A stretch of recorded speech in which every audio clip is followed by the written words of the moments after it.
Welcome to a story that is going to change the way you think about history. Most people imagine the Mongol army as just a horde of horsemen riding across the dusty plains.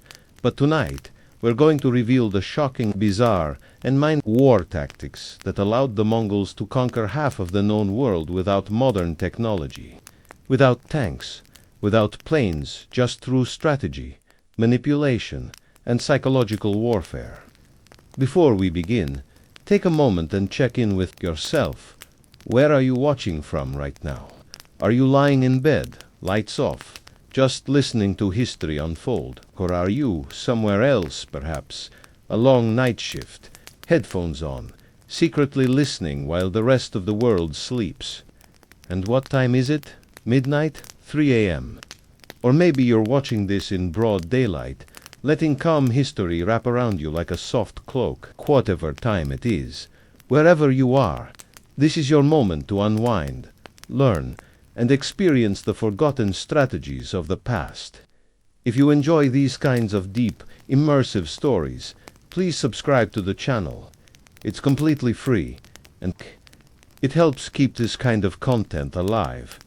Now, let's begin.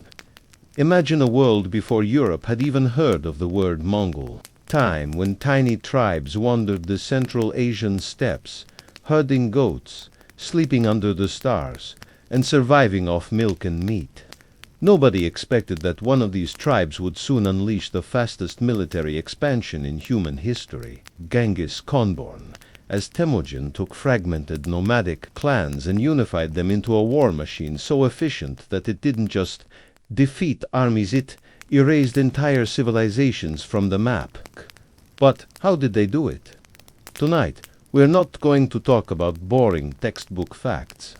We're diving into the real reasons, the bizarre, ruthless, and sometimes unbelievable tactics that Mongol generals used to make their enemies collapse. In terror, picture this. You're a medieval king sitting comfortably in your castle, thinking your stone walls and moat will keep you safe. But suddenly, messengers arrive telling you that the Mongols are coming. You haven't even seen them yet, but rumors are already tearing your kingdom apart. Some say the Mongols have demon horses that don't need to sleep. Others say they drink enemy blood when they run out of water. People are deserting their posts. Soldiers are hiding in churches, and your advisors are begging you to surrender. Before the Mongols even reach your city. This was part of the Mongol strategy, psychological warfare that started long before the first arrow was fired. Genghis Khan's spies called shadows would travel weeks ahead of the army, spreading terrifying rumors to soften the enemy before a single battle began. And it worked. But when the Mongols did arrive, they didn't just attack, they performed military theater. They set up multiple campfires at night to make their numbers look bigger. They dressed dummies in armor and tied sticks to their horses' tails to kick up more dust, creating the illusion of an unstoppable force moving towards you like a storm cloud. Even the sound of the Mongol army was designed to terrify. Thousands, quasmen would whistle, scream, and bang drums, creating an overwhelming psychological shockwave. And when they finally attacked, they used tactics that European and Middle Eastern armies had never seen before. One of the craziest tactics was the feigned retreat. The Mongols would pretend to run away in panic, luring enemy knights into speed, chasing them across the plains. Once the enemy was disorganized and stretched out, the Mongols would suddenly turn around and trap them in a pincer movement, slaughtering the entire force within minutes. This tactic worked so well that even seasoned generals fell for it again and again. But the Mongol genius didn't stop there. They weaponized information like no other army before them. They maintained a fast-moving Pony Express system called Tayam, allowing them to send orders and spy reports across thousands of miles in record time. Imagine medieval SMS message, but with horses. This system gave Genghis Khan real-time updates on the enemy's weaknesses, supply chains, and political disputes. He used this knowledge to pit enemy factions against each other, often conquering cities without a single battle by simply exploiting local rivalries. Another bizarre tactic was the Mongol use of siege warfare, even though they were primarily cavalry. They captured Chinese engineers and forced them to build catapults, siege towers, and explosives for Mongol campaigns. This allowed them to destroy heavily fortified cities like Baghdad and Samarkand, places that thought they were untouchable behind their walls. In one instance, they launched dead bodies infected with disease over city walls, a terrifying form of early biological warfare, designed to spread panic and plague. But the Mongols didn't just fight with weapons, they fought with time. They could wait months, sometimes years, circling a city, cutting off trade routes, and starving enemies into submission. Meanwhile, their spies would bribe local traitors, secretly open gates, or cause chaos inside enemy ranks. One of the strangest Mongol tactics involved their use of captured prisoners. After taking over a town, they would often force the surviving population to march in front of their army as human shields during the next attack, creating a psychological dilemma for the defenders. Shoot your own people or surrender. This brutal but effective method broke the will of many cities before the Mongols even crossed the gates. But perhaps the most mind-blowing strategy was how Genghis Khan restructured military loyalty. Instead of organizing his soldiers by tribe, sprue, or family, he mixed everyone into units called tumans, groups of 10,000 warriors, who were loyal only to their commander and the Khan himself. This destroyed tribal rivalries and made the Mongol army function like a single organism, moving with terrifying unity. Imagine an army where everyone has the same training, the same discipline, and the same purpose, no matter where they're from. That's how they swept across Asia, the Middle East, and into Europe like a wildfire. But the Mongol war machine wasn't just about brutality, it was about adaptation. They learned enemy languages, hired foreign experts, and even used early forms of gunpowder when they encountered it in China. They mapped rivers, tracked weather patterns, and sometimes spared entire cities if those cities surrendered immediately and agreed to supply the Mongols with food, horses, and soldiers. For those who resisted, however, the punishment was absolute, total annihilation. This created a pattern of fear that spread faster than the Mongol horses could ride. Cities would often surrender just at the mention of the Mongols' approach, knowing that resistance meant death not just for soldiers, but for women, children, and even animals. But why did the Mongols fight like this? What was their end goal? For Genghis Khan, it wasn't just about land, it was about control over trade routes, information flow, and global order. He envisioned a world where caravans could travel from Beijing to Baghdad without being robbed or attacked. In his brutal way, he created a kind of early globalization, a vast network of connected cities under Mongol rule, and, believe it or not, he established one of the first international postal systems, making communication faster than anything Europe had for centuries. The craziest part, after winning battles, the Mongols would often throw enormous feasts, drinking fermented mare's milk called erag, and celebrating not just victory, but the smooth execution of their strategies. Meanwhile, surviving enemies would be drafted into the army, becoming part of the very force that had just destroyed their homeland. This created a constantly growing war machine that adapted, evolved, and kept moving forward. By the time the rest of the world realized what was happening, it was too late. The Mongol Empire stretched from the Pacific Ocean to Eastern Europe, becoming the largest contiguous empire in human history. And all of it was built on tactics that no one had seen before or could stop. In the next chapters, we'll dive even deeper into specific battles, strange rituals, and lesser-known secrets of the Mongol military mind. But, for now, close your eyes and imagine that you're in a tent on the Mongolian steppe, the wind brushing against the canvas walls, as Genghis Khan and his generals planned their next move under the stars. The fate of entire civilizations hangs, in the balance. And the war drums are starting to echo again. The Mongol war machine was unlike anything the medieval world had ever witnessed, not just because of its scale, but because of the strange, almost supernatural precision with which it operated. Most armies of that era relied on seasonal campaigns, setting out in the spring and returning home by autumn to harvest crops. But the Mongols did not follow the agricultural calendar. They carried their food with them: dried meat, fermented mare's milk, and small amounts of milk, making them one of the first truly mobile militaries in history. They could travel for weeks without stopping, living off the land, their horses, and ingenious supplies. Each Mongol warrior usually had 3 to 5 horses, allowing them to rotate mounts and ride longer without tiring any single animal. This gave them a speed advantage so overwhelming that it often felt to enemies like the Mongols could bend time itself. They appeared where no army should have been able to reach so quickly, crossing deserts, mountains, and rivers as if these natural barriers didn't exist. But their mobility was only part of the story. Let's step deeper into their battlefield psychology. Mongol archers were trained from childhood, not just to shoot arrows, but to do it while galloping at full speed in any direction, forward, sideways, or even backward, twisting their torsos in mid-air while riding.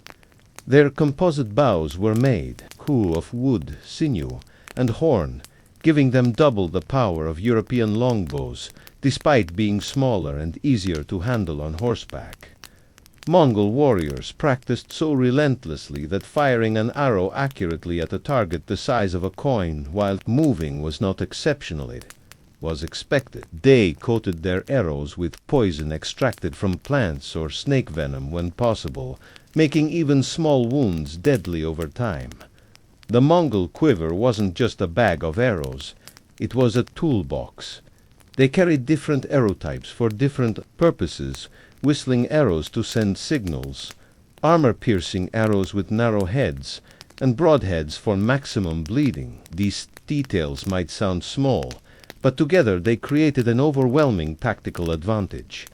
The Mongols weren't just shooting to kill, they were controlling the rhythm of battle. If an enemy line held firm, the Mongols would circle around it, showering it with arrows from every angle, creating a moving storm of death that never stopped. Their horses were trained to respond to subtle knee pressures, freeing the rider's hands for archery. This method of fighting meant the Mongols almost never engaged in hand-to-hand combat. Unless they were sure the enemy was already broken, they avoided unnecessary risk. Battles were not contests of bravery. They were logistical puzzles to be solved with precision. Now imagine the mental impact this had on enemy soldiers. You're standing in formation, shield raised, but there's no escape from the arrows. They come from the front, the sides, even from behind. The sound is like heavy rain on armor, constant, unrelenting. You're exhausted, dehydrated, and terrified. Gunk, while the Mongol cavalry stays fresh, switching horses, eating in shifts, keeping the pressure on for hours, sometimes days. Many armies simply collapsed from psychological exhaustion before the Mongols ever charged in close. But what happened when the Mongols faced a fortified city they couldn't surround with cavalry alone?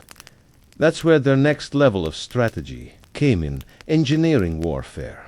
Most nomadic armies didn't bother with siege tactics, but the Mongols weren't ordinary nomads. Clay recruited Chinese engineers, Persian architects, and Muslim mathematicians into their military. Wherever the Mongols went, they brought along entire units of siege specialists, often forcing captive experts to build machines against their own cities.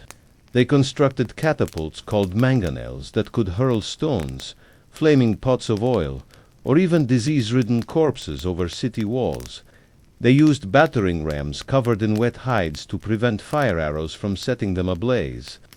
And in some cases, They flooded enemy towns by diverting rivers, drowning defenders who thought stone walls would save them.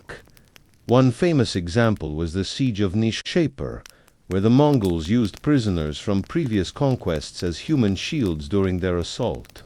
When the city finally fell, the Mongols executed every living soul, claiming revenge for the death of Ke, one of Genghis Khan's sons. But not every city was destroyed. If a town surrendered immediately and offered supplies, soldiers, and submission, the Mongols often spared it. This wasn't mercy, it was efficiency. Killing everyone took time, cord, and resources. Accepting surrender expanded their empire faster and allowed trade routes to reopen under Mongol protection. This created a strange paradox.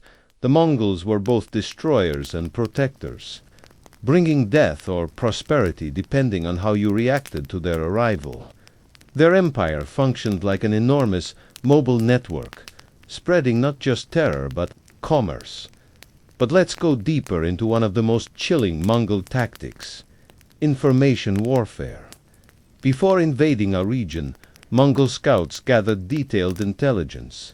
They learned about local politics, rivalries, geography, and military weaknesses. They sent spies disguised as merchants into cities months or even years before an attack. These spies mapped walls, noted the location of gates, and sometimes bribed guards in advance. When the Mongols attacked, they already knew exactly where to strike. But it wasn't just about military information. They also spread false rumors to manipulate enemy morale.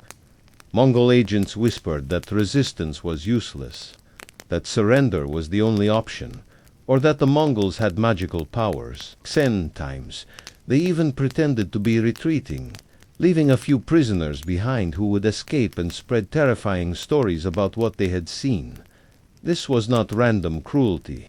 It was psychological engineering. The Mongols wanted enemy leaders to panic, make mistakes, or surrender without a fight. They wanted confusion to spread faster than their horses could ride. In the rare case that an enemy managed to resist successfully, the Mongols adapted immediately. They were not afraid to learn from their failures. For example, during their first invasion of Japan, the Mongols were caught off guard by typhoons, the famous kamikaze or divine winds that destroyed their fleets. But instead of retreating into myth, the Mongols analyzed what went wrong, improved their ships, and prepared for another invasion. Even though they never fully conquered Japan, their persistence showed how adaptable they were. They weren't just conquerors. They were problem solvers. Another little-known Mongol tactic involved using smoke and mirrors literally. In some battles, they set controlled fires and used polished metal to reflect sunlight into enemy eyes, blinding and disorienting opposing troops. They created mobile decoy units made of straw dummies on horses to confuse enemy scouts about the real size of the Mongol force.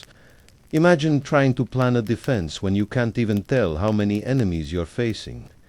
This level of deception was unprecedented in medieval warfare, but perhaps the strangest Mongol practice was their ritualistic approach to leadership. Genghis Khan held loyalty above all else, but he also demanded flexibility.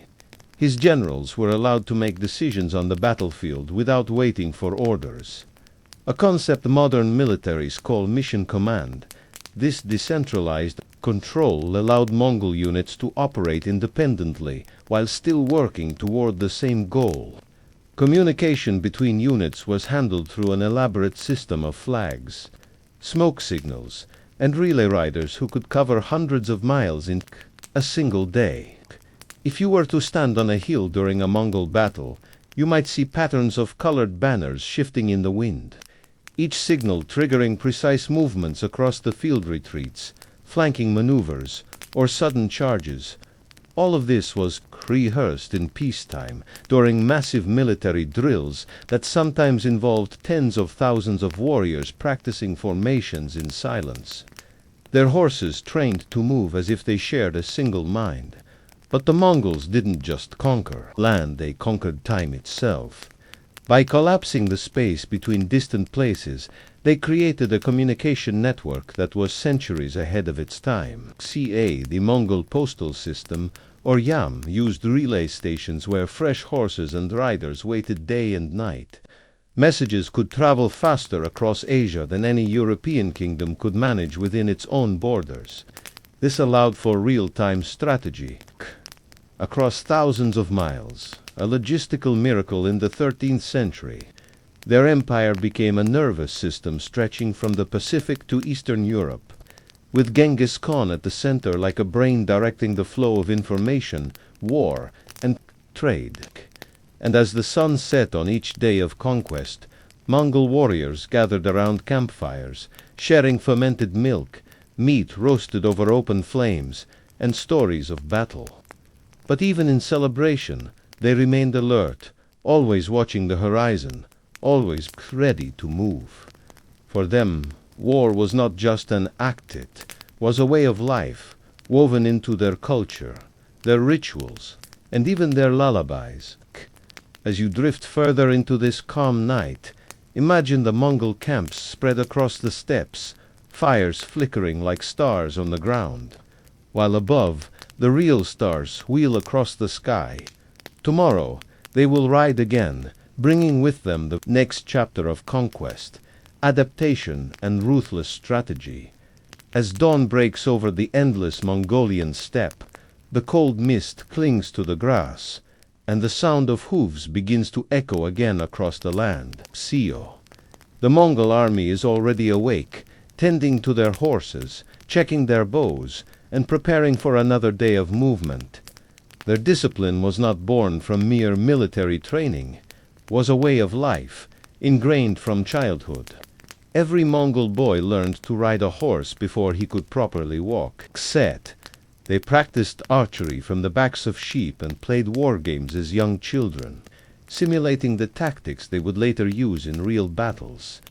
But beyond their physical readiness, the Mongols maintained an emotional strategy that few armies ever mastered: detachment from fixed places. They did not build castles or cities to defend. Their homes were portable felt-covered yurts that could be packed up and moved within hours.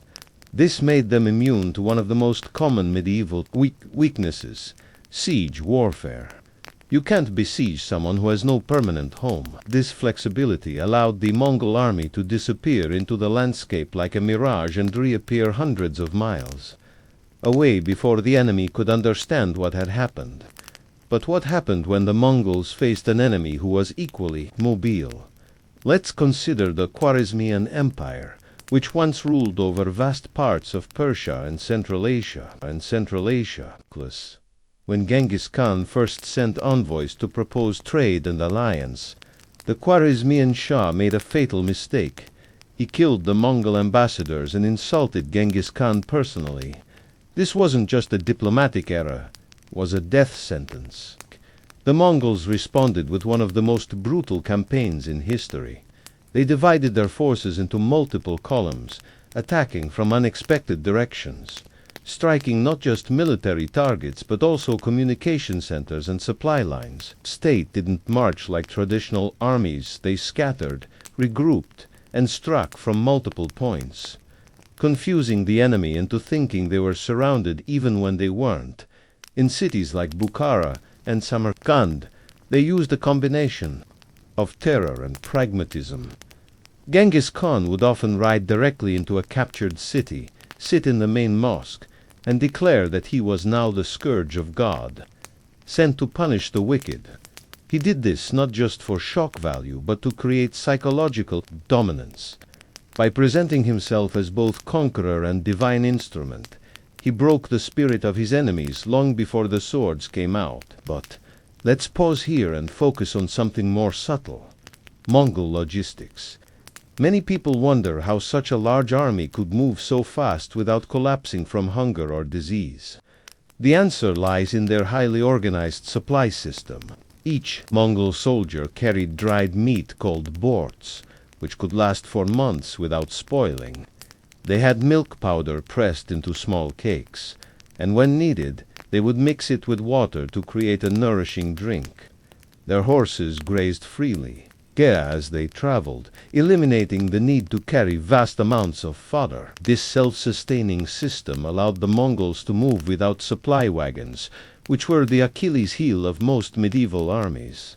Even their weapons were designed for endurance. The Mongol bow, made from layers of horn, wood, and sinew, was waterproof and could be used in rain, snow, or heat without losing tension. They carried backup strings, extra arrows, and multiple knives. Each warrior was a self-contained unit, capable of surviving alone if separated from the main force. Survival wasn't enough. They thrived because of their deep understanding of terrain and weather. Mongol scouts studied wind patterns, watched bird migrations to predict coming storms, and used the stars to navigate with pinpoint accuracy. They could ride at night, using the position of constellations to stay on course even in unfamiliar lands. Their maps weren't drawn on paper, they were memorized, passed down orally from generation to generation. This intimate connection with the land allowed them to cross mountains, deserts, and rivers in ways that baffled sedentary civilizations. The Mongols also innovated in warfare by using what we might today call combined arms tactics, kori, while other armies fielded separate units of infantry, cavalry, and archers. The Mongols merged these roles into a single fluid system. Their light cavalry served as scouts and harassers. Their heavy cavalry, armored in leather and sometimes iron, executed devastating charges. But at the core of their strategy was coordination. Everyone knew how to fight together as one living organism.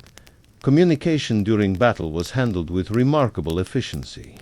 The Mongols used a code of whistles, flag signals, and relay messengers. Orders could be transmitted across vast distances almost instantaneously, allowing generals to change tactics mid-battle in response to enemy movements. This dynamic command structure gave them an edge over rigid medieval armies, whose leaders often had to wait hours or even days for news from the front lines. But perhaps the most unsettling part of Mongol warfare was their policy towards survivors. Unlike European knights who might ransom captives for gold, the Mongols treated prisoners as strategic resources. Craftsmen, engineers, and scholars were spared and integrated into the Mongol system, enhancing their military capabilities. On the other hand, soldiers and rulers who resisted were usually executed, often in ways designed to send a message. In some cases, the Mongols piled the skulls of the dead into pyramids outside city gates, a grim warning to others. This practice, wasn't just cruelty, was communication. It broadcasted a clear rule: submit and live, resist and face annihilation. But the Mongols were not mindless destroyers. They understood the value of infrastructure. After capturing cities, they repaired roads, reopened markets, and encouraged trade. Genghis Khan issued decrees protecting merchants and travelers, knowing that a prosperous empire would generate wealth and stability.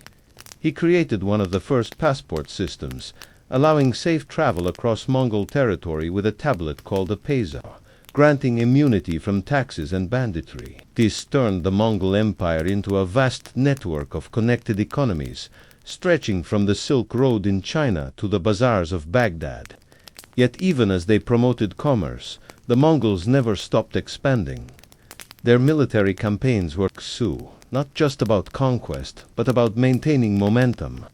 They believed that stagnation led to weakness, so they kept moving, attacking new territories, and incorporating fresh recruits from conquered lands.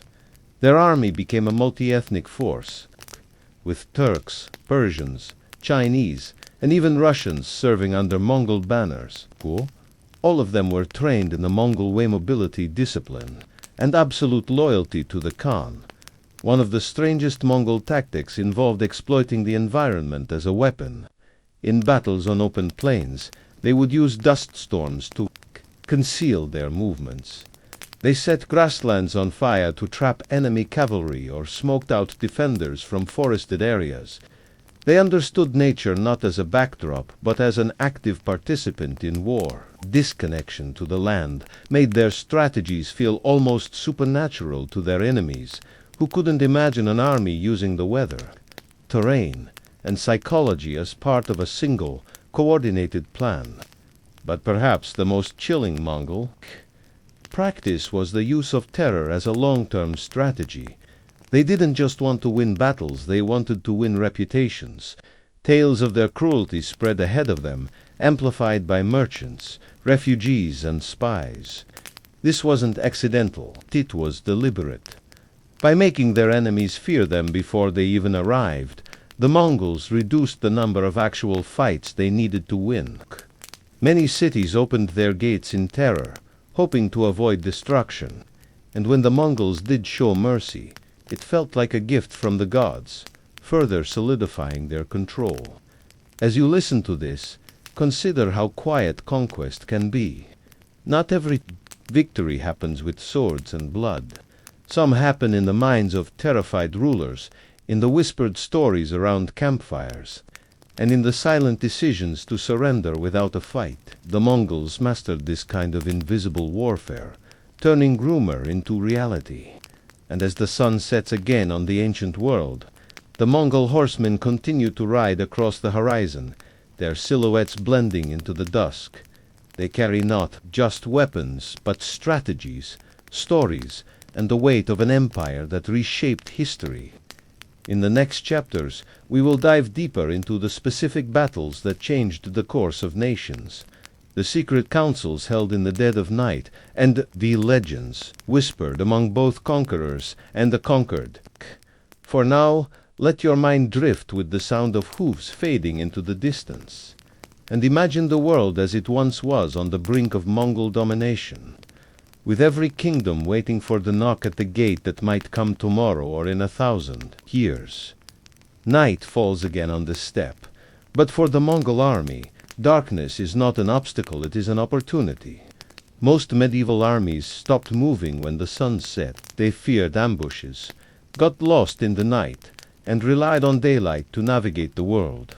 But the Mongols embraced night marches, sometimes riding silently under moonlight for entire days without rest. Their horses knew the trails, and their scouts could read the stars like maps carved into the sky.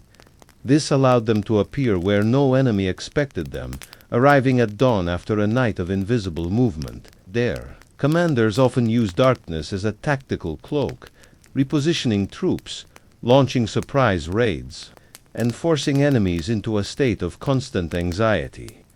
Imagine being an enemy commander in a fortified city, knowing the Mongols are somewhere, out there beyond the horizon, but having no idea when they will strike or from which direction. Sleep becomes impossible. Fear becomes a second enemy, eroding morale long before the first arrow flies. But stealth wasn't the only tool in the Mongol arsenal. They also understood the power of coordination on a continental scale. In one of the most ambitious military operations in history, the Mongols planned simultaneous invasions of multiple regions, thousands of miles apart: China, Persia, Russia, and Eastern Europe, using separate armies acting under a single strategic vision. How did they achieve this in an age before telegraphs or radios? Through an incredible system of relay riders, prearranged signals, and trusted messengers who carried orders across continents. These couriers rode day and night, changing horses at way stations every 25 miles, allowing information to travel faster than any army in history. Their communication network was so efficient that Genghis Khan often knew about events hundreds of miles away within a few days of them happening. This real-time intelligence gave him an almost supernatural ability to respond to threats and opportunities. But let's focus now on one of the Mongols' most dramatic psychological tricks: battlefield theatrics designed to break enemy spirits. Before major battles, they sometimes staged fake retreats, as we've mentioned before. but they also performed elaborate rituals to intimidate opponents. They would line up their soldiers in formations that seemed to stretch endlessly across the horizon, making their numbers appear far larger than reality. They dressed in captured enemy armor, carried multiple banners, and sometimes even painted extra eyes on their horses to create the illusion of mythical beasts. Drums pounded in terrifying rhythms, synchronized to mimic the beating of a giant heart, making defenders feel like they were facing not an army but a force of nature. In the distance, clouds of dust rose from the steppe, kicked up by specially chosen horses dragging branches behind them to simulate the approach of massive reinforcements. All of this was designed to weaken the will of the enemy before a single arrow was fired. But when battle finally came, the Mongols were ruthless. They opened with waves of arrows, thousands at a time, creating what felt like rainstorms of death. Their archers fired in relays, one group shooting while the other reloaded, maintaining a constant barrage. Once the enemy lines started to falter, Mongol heavy cavalry would charge in, using curved sabers called scimitars to cut through the weakened ranks. But even in victory, they never let chaos take over. Mongol officers, known as noyans, enforced strict discipline. Looting before the battle was forbidden under penalty of death. After the battle, spoils were distributed according to a system of shares, with every soldier guaranteed a portion based on rank and contribution. This prevented infighting and greed from destroying unit cohesion. But there was another layer to the Mongol war machine that often goes unnoticed: their use of multi-layered deception. For example, when invading the Khwarezmian Empire, the Mongols sent fake delegations to enemy rulers, pretending to negotiate peace while secretly mapping out the cities they planned to attack. They deliberately left gaps in their lines during sieges, tricking defenders into attempting escapes only to ambush them outside the walls, where there was no protection. They planted false information in enemy camps, spreading rumors of internal Mongol conflicts to lure enemies into premature attacks. Sometimes they even captured enemy spies, fed them fake stories, and sent them back home as unwitting tools of misinformation. This level of psychological manipulation was centuries ahead of its time. But the Mongols didn't rely solely on cunning. Their understanding of technology was just as advanced.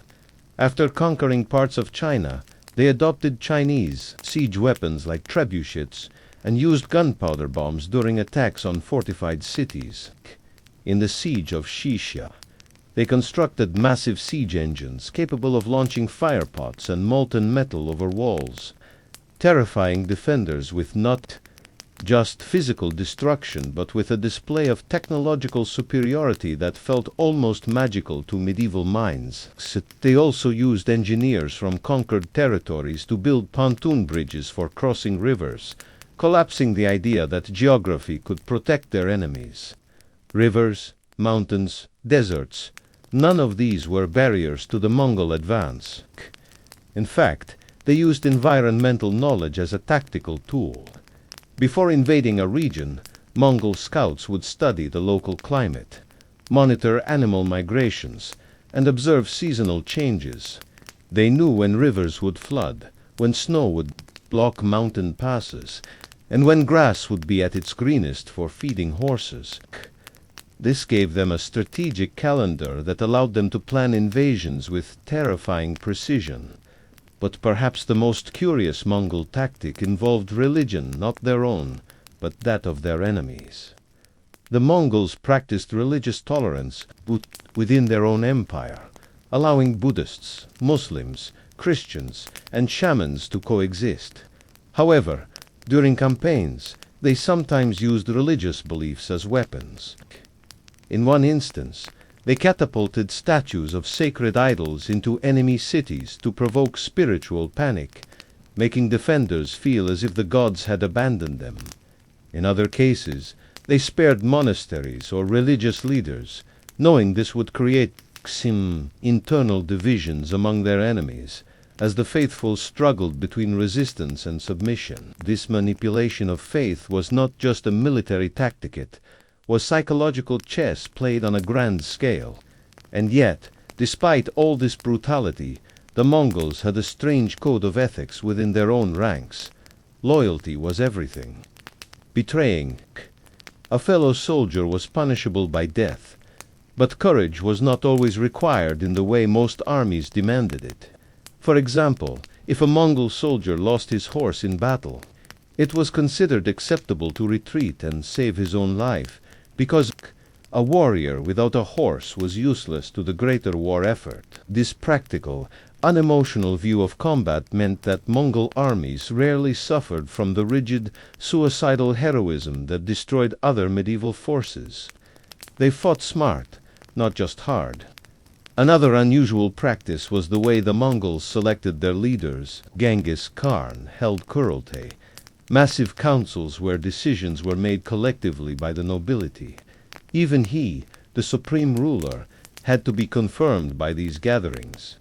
This created a balance between absolute power and communal consent, allowing the empire to function smoothly even after his death. His successors were chosen through similar councils, ensuring that leadership transitions did not fracture the empire the way they did in other dynasties. But leadership wasn't just about politics, it was about merit. Many of Genghis Khan's top generals started life as shepherds, blacksmiths, or common warriors. Promotions were based on skill and loyalty, not noble birth. This created an officer class that was both competent and deeply respected by the troops, still further solidifying the unity of the Mongol war machine. As you listen to this story unfold, let your mind drift to the vast, open plains of Central Asia, where campfires glow in the darkness and the smell of roasted mutton fills the air. Imagine the quiet conversations between generals, the whispers of plans for tomorrow's conquest, and the soft rustle of horses resting in the grass. The Mongol army is not sleeping out of laziness. They are resting by design, knowing that the next day will bring new challenges, new strategies, and new victories. The world beyond their tents does not yet realize what is coming, but the Mongols do. They have mapped it, planned it, and prepared for it. And as the stars spin overhead, the Mongol Empire continues its quiet expansion, driven not just by swords, stet, and arrows, but by ideas, innovations, and a relentless hunger for mastery over the earth. As the first rays of the sun touched the endless grasslands, casting long shadows over the Mongol camps, preparations began once again, not just for war, but for careful, deliberate expansion. The Mongol Empire was not a chaotic swarm of horsemen, as many of their enemies thought. It was an organized, methodical system of conquest that blended military action with administration, espionage, and diplomacy. Let's now turn our attention to the strange and often overlooked role of Mongol messengers, called Orju. These riders weren't just couriers, they were the veins and arteries of the empire, carrying life-sustaining information from one corner of the world to another. Imagine a network of way stations known as YAM, set up every 25 to 40 miles across thousands of miles of territory. Each station had fresh horses, food, and shelter for relay riders who could cover 200 to 300 miles in a single day. Switching mounts at each stop, these riders traveled in all-weather blizzards, sandstorms, heat waves never stopping unless they were killed or the message was delivered. In some cases, they carried a small tablet of authority, stamped with the conceal, allowing them to command food, supplies, or even new horses from the local population on pain of death if anyone refused. This system created something unprecedented in medieval history: real-time strategic communication across an empire stretching from China to Europe. Messages that would have taken months in other kingdoms arrived within days in the Mongol world, allowing generals to coordinate attacks with eerie precision. But the Mongols didn't just rely on speed, they relied on silence. Many of their most successful tactics involved patience, observation, and sudden, overwhelming force. When they approached a city, they often spent weeks or months gathering intelligence, learning the enemy's habits, mapping out weaknesses, and waiting for the perfect moment to strike. They might disguise themselves as merchants, monks, or wandering tribespeople, embedding spies inside the very walls they planned to destroy. These spies gathered more than military information. They collected social and political details. Who were the local rivals? Which factions might betray their own leaders for a reward? Who controlled the food stores, the armories, the secret escape routes? This knowledge allowed the Mongols to collapse cities from within, often bribing or coercing someone inside to open the gates at night. But when this failed, they had no hesitation in launching full sieges, bringing with them engineers, sappers, and specialists captured from previous conquests. They constructed siege towers taller than city walls, built mobile shelters called tortoises to protect troops from arrows, and dug tunnels to undermine fortifications. In some cases, they diverted rivers to flood enemy positions or poisoned wells to cut off water supplies. For the Mongols, war was not a test of strength, it was a science of pressure and timing. And once a city fell, the Mongol reaction was calculated, not random. If the city had resisted, they executed the leaders and sometimes the entire population. But if the city surrendered immediately, they spared the inhabitants, registered the population, and integrated the region into their vast system of tribute and trade. Merchants were given protection, roads were repaired, and local officials were often kept in power under Mongol supervision. This created a strange duality. To resist the Mongols meant death. To submit meant survival, sometimes even prosperity. This policy was so effective that many regions chose to surrender at the mere sight of Mongol scouts approaching on the horizon, knowing that resistance would lead to destruction. Let's step deeper now into one of the more bizarre Mongol practices, the decimal system of military organization. Genghis Khan divided his forces into groups of tens, hundreds, thousands, and tens of thousands. Every soldier knew exactly where he belonged in the hierarchy, and promotions were based on merit, not bloodlines. If a group of 10 performed well, its leader might be promoted to command 100. This system created a self-reinforcing cycle of loyalty and efficiency. Each unit was responsible for its own members, and collective punishment was enforced if anyone broke the code. For example, if one soldier deserted, the entire group of 10 might be executed unless they could prove they had tried to stop him. This strict discipline meant that units operated like tightly knit families, bound by both loyalty and survival instinct. But the Mongols didn't stop at organizing themselves. They restructured the societies they conquered. They moved populations, deporting skilled craftsmen to cities that needed their expertise, or relocating rebellious tribes to distant regions where they couldn't cause trouble. This population management wasn't just about punishment, it was about creating a stable, interconnected empire where resources and talents could be shared across thousands of miles.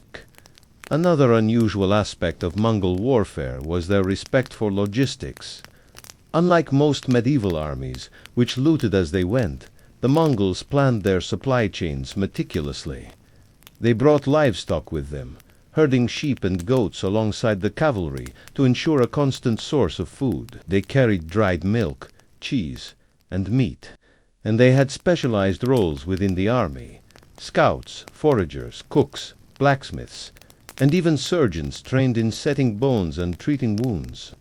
Their camps were organized like moving cities, complete with systems for waste disposal, cooking, and rest. This level of planning prevented the outbreaks of disease and starvation that crippled other medieval armies. But the Mongols were not only masters of war, they were masters of perception. They understood how to craft their image as an unstoppable force. They sent terrifying messages ahead of their armies, telling cities of the total destruction they had unleashed on previous conquests. Refugees who fled from Mongol attacks became unintentional messengers of fear, spreading tales of horror that often caused cities to surrender before a single arrow was fired. This was not just terror, it was a deliberate psychological weapon, saving the Mongols the trouble of fighting unnecessary battles. Let's consider one of the most chilling examples. After conquering Baghdad in 1258, the Mongols killed tens of thousands of people, including scholars, soldiers, and civilians. But they spared engineers, doctors, and artisans, knowing that these individuals could be used to build the infrastructure of the expanding empire. They understood that power was not just about destruction, it was about control. And sometimes that control came from letting the right people live, could be. But the Mongols also had rules about their own behavior. Theft within the army was punishable by death. Cowardice was not tolerated, but strategic retreats were encouraged if they served a tactical purpose. A Mongol soldier who saved his own life by retreating when it was smart to do so would not be punished, because living to fight another day was better than dying foolishly. This pragmatic approach to warfare was rare in medieval times, where chivalry and honor often forced knights into reckless charges and suicidal bravery. The Mongols fought to win, not to prove a point. Another strange practice involved there: horses. Mongol warriors didn't just ride their horses, they lived with them. They drank horse blood in emergencies, making small cuts in the jugular vein without harming the animal. Using the warm blood as sustenance during long campaigns, they wrapped horse hooves in felt to protect them during long marches over rocky terrain. Their horses were so well trained that they could respond to commands without reins, allowing Mongol archers to fire in any direction while galloping at full speed. This level of horse management gave the Mongols a mobility that no other army could match. They could ride 100 miles a day, cross rivers without dismounting, and continue moving for weeks at a time. Their horses were not just animals, they were military assets, treated with care and respect because the entire war machine depended on them.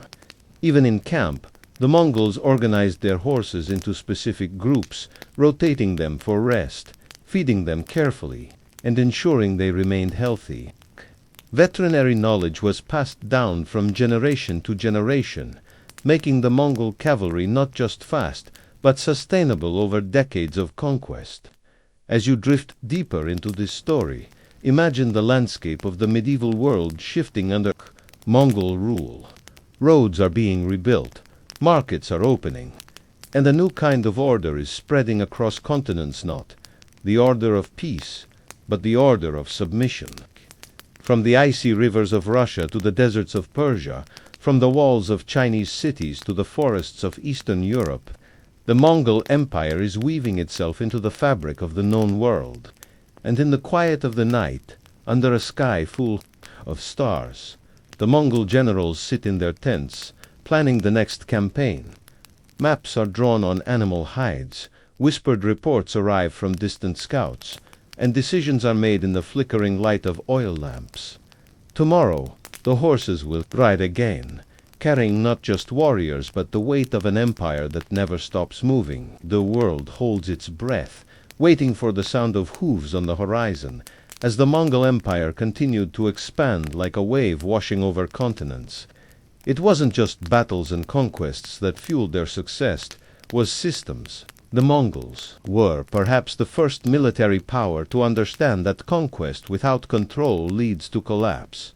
That's why, even as their armies rode from city to city, their administrators, engineers, and scribes followed closely behind. Imagine for a moment the aftermath of a Mongol victory. The battlefields are silent. Smoke rises from the remnants of once defended walls. But while most medieval armies would have descended into chaos, looting and arguing over spoils, the Mongols enacted order. Accountants appeared with scrolls, recording prisoners, cataloging goods, and assigning tasks to the surviving populations. Craftsmen were spared and moved to cities where their skills were needed. Farmers were registered and given new quotas for feeding the Mongol supply lines. This wasn't random, it was part of a blueprint designed by Genghis Khan himself, who realized early in his career that ruling was more complex than raiding. And so the Mongols transformed from a nomadic cavalry force into a bureaucratic machine, capable of managing half the world. But while governance was important, the Mongols never abandoned their military roots. Their armies remained in constant motion, never allowing their enemies to predict where they would strike next. They avoided setting permanent bases too early, preferring instead to keep mobile camps called orju, which could be packed up and moved overnight. These camps weren't chaotic. Every family had its place. Tents were arranged according to military hierarchy, and every man knew his unit's location within the larger formation. There was a natural flow to these mobile cities, a discipline that mirrored the battlefield. The Mongols believed that how you camped revealed how you fought. A disorganized camp meant a disorganized army, and for them that was unacceptable. Even their rest was strategic. They rotated horses and men to ensure constant readiness. While some slept, others stood guard. While one group prepared food, another repaired weapons. This rotation allowed the Mongol army to function continuously, like a living organism that never truly stopped. But the Mongols also knew that speed alone wasn't enough.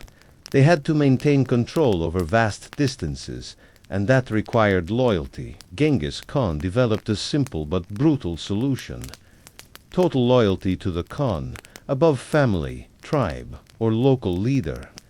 Disobedience wasn't just punished, was eradicated from the root. If a soldier disobeyed an order, not only was he executed, but sometimes his entire unit was as well. This created a system where loyalty was enforced collectively, making every soldier responsible for the discipline of his comrades. But this wasn't just fear-based leadership. Genghis Khan also rewarded loyalty lavishly. Soldiers who performed well received shares of loot, promotions, and land grants. Captains could rise from the lowest ranks if they showed bravery and intelligence. This merit-based system kept the army sharp, motivated, and surprisingly unified. For a force made up of dozens of different ethnic groups and languages. Let's shift now to the Mongol method of battle itself, which was constantly evolving. One of their most famous tactics was the tuluma, a complex maneuver involving multiple waves of attack and retreat. First, light cavalry would harass the enemy with arrows, forcing them to form defensive positions. Then, pretending to be overwhelmed, the Mongols would retreat in chaos, luring enemy forces out of formation to pursue them. At that precise moment, hidden Mongol units would appear from the flanks, surrounding the enemy on all sides. This wasn't just military brilliance, it was psychological manipulation on the battlefield. By making the enemy believe they were winning, the Mongols tricked them into leaving safety behind, only to fall into a carefully prepared trap. This tactic worked repeatedly against European knights, Persian armies, and Chinese warlords, none of whom could resist chasing after what looked like a fleeing enemy. But the Mongols didn't just rely on standard strategies. They adapted constantly. When they invaded territories with thick forests or mountainous terrains, not suited to cavalry, they hired local guides, incorporated native troops into their ranks, and learned new techniques. For example, in the campaigns against the Jin dynasty. In northern China, the Mongols employed Chinese engineers to help them build siege engines, catapults, and even early forms of gunpowder bombs. This willingness to learn from enemies and absorb foreign knowledge was one of the secrets of Mongol success. They weren't rigid. They were flexible, always improving. Another example of this flexibility was their use of river crossings. While most medieval armies feared rivers, often stopping for weeks to build bridges or waiting for winter to cross on ice, the Mongols developed mobile pontoons made from inflated animal skins. They tied bundles of reeds together, covered them in leather, and floated horses and supplies across waterways with shocking speed. In some cases, they dismantled carts and turned the parts into rafts. This allowed them to strike at places their enemies thought were safe behind rivers.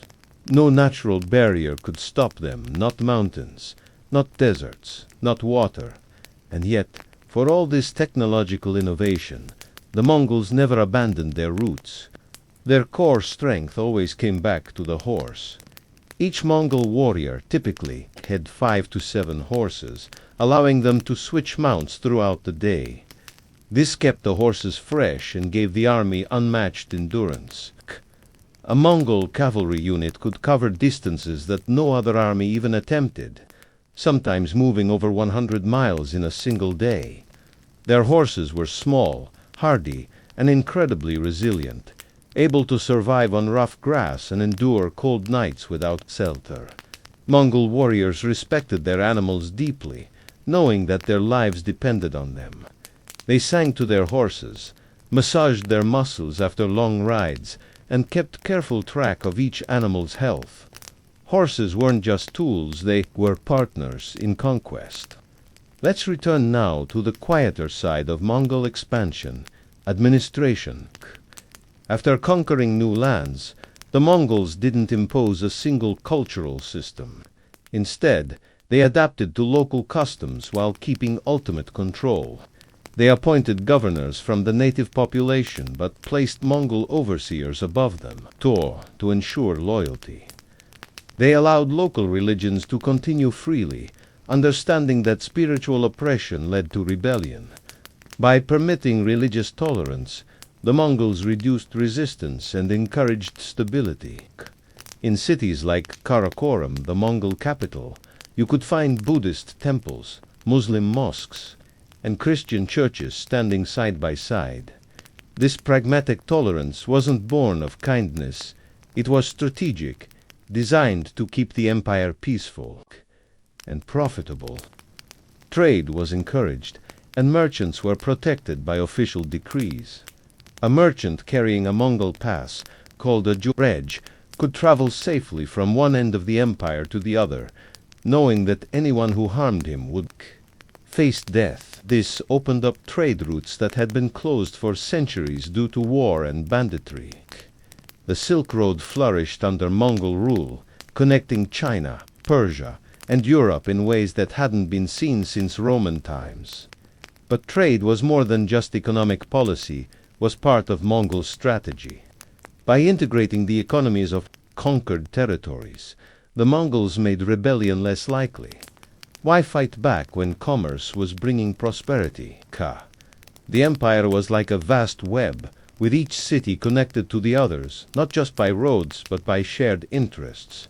And at the center of this web sat the Khan, receiving reports from every corner of the empire through the Yam postal system. News of famines, floods, political uprisings, and military threats arrived in days, not months. This real-time information gave Mongol leaders a level of control over distant territories that rivaled modern states. But beneath all this order, the Mongol war machine never stopped. Even in times of peace, they trained relentlessly. War games were held in the steppe, where entire armies simulated battles, practiced maneuvers, and tested new weapons. These drills were so realistic that observers often couldn't tell whether it was a game or a real campaign. The Mongols believed that preparation was everything. They practiced for war even when there was no war, knowing that the next conquest was always on the horizon. As you listen now, let your mind wander across the vast plains of Central Asia, where campfires flicker and horses graze quietly under the moon. Imagine the soft sound of Mongol generals murmuring strategies, tracing maps with their fingers in the dim light, planning not just for tomorrow's ride, but for the next decade of expansion. Their empire is not built only on steel, tea, and blood, but on discipline, knowledge, and a restless hunger for movement. In the calm of the night, the Mongol army sleeps with one eye open, always ready to rise again at the first sign of dawn. As the Mongol Empire stretched further than any previous kingdom, its warriors remained quietly vigilant, their eyes always fixed on the horizon. While cities were rebuilt under their rule and trade routes reopened, the Mongol army never lost its focus on expansion. They believed that standing still invited decay, and so the next campaign was always being prepared in moments of apparent peace. But let's step into the mind of a Mongol general for a moment. Imagine sitting in a felt-covered tent called agir, while maps of strange lands lie spread out on the floor, illuminated by the soft flicker of oil lamps. These maps are not printed sheets but animal hides, carefully inked with rivers, mountains, and enemy strongholds. Around you, whispers from scouts arrive like the wind reports of kingdoms beyond the horizon, of unfamiliar armies, of rich cities waiting to be swallowed. The Mongols did not fear the unknown. Instead, they sent reconnaissance teams into regions they had never seen, sometimes years before the first attack. These scouts mapped roads, studied languages, and returned with knowledge that would become the foundation of the next conquest. But more than simple geography, the Mongols wanted to understand the weaknesses of every civilization they encountered. They asked, what are their political divisions? Who are their rivals? What is the mood of the population? Are there oppressed minorities who might be turned into allies? This level of strategic espionage was centuries ahead of its time. It allowed the Mongols to conquer not just with weapons, but with information. When they prepared for the invasion of Russia, for example, they already knew about the tensions between the various principalities, the jealousies between Kiev, Novgorod, Volodymyr, and Suzdal. The Mongols exploited these rivalries, isolating enemies one by one, never allowing them to unite against a common threat. But when the time came for battle, the Mongols struck with speed and precision that seemed almost supernatural. In the harsh winter of 1237, they crossed the frozen rivers of Russia, using the ice itself as a highway for cavalry. Most European armies avoided winter campaigns because of snow and cold, but the Mongols embraced winter as a strategic advantage. Frozen rivers meant no need for bridges, and snow concealed their movements. In a matter of weeks, they captured Ryazan, Vladimir, and Moscow, reducing once proud cities to ash and silence. They continued westward, eventually reaching the plains of Hungary and Poland. At the Battle of Mohi in 1241, the Mongols deployed one of their most sophisticated battlefield plans. They built a temporary bridge over the Sayo River under cover of night, allowing their troops to cross without alerting the Hungarian army. Then they surrounded the enemy in a classic pincer movement, cutting off retreat and using heavy cavalry to smash through the flanks. The result was total annihilation. The Mongols even used engineers to set up mobile artillery, hurling projectiles into the Hungarian camp during the night to create confusion and fear before the battle even began. But their European campaign was not just about military brilliance, it was about shock and awe. After each victory, they allowed survivors to flee deliberately, knowing that these refugees would spread stories of terror. These stories did the work of 1,000 arrows, weakening the morale of the next city before the Mongols even arrived. Fear became a second weapon, just as sharp as a saber. Let's pause here and look at how the Mongols treated their enemies after conquest. In many cases, they did not destroy entire populations. Instead, they absorbed them. Skilled craftsmen, scribes, and engineers were integrated into the empire. Mongol commanders understood that a blacksmith or a bridge builder was more valuable, alive than dead. They spared artisans, cartographers and teachers, sending them to places where their skills could serve the greater good of the empire. This practice wasn't just about mercy, it was about infrastructure. The Mongols wanted to keep their growing empire functional, efficient, and advanced. They created a system where conquered peoples became part of the machinery of conquest, building the very tools that would be used in the next campaign. For example, Chinese engineers captured during the Mongol invasions were sent to Persia and Central Asia to construct siege engines. Persian doctors were brought to Mongolia to serve in military hospitals. Muslim accountants were employed to manage taxes in newly conquered lands. This cross-pollination of cultures was unusual for medieval empires, but the Mongols saw it as a practical necessity. Knowledge was a resource to be captured and used, just like horses or weapons. Another strange aspect of Mongol strategy was their treatment of laws and codes. Genghis Khan developed the Yassa, a secret code of laws that governed everything, from military conduct to social behavior. While the exact contents of the Yassa remain partly mysterious to historians, we know that it enforced strict discipline. Theft, lying, and desertion were punishable by death, but bravery, loyalty, and contribution to the community were rewarded.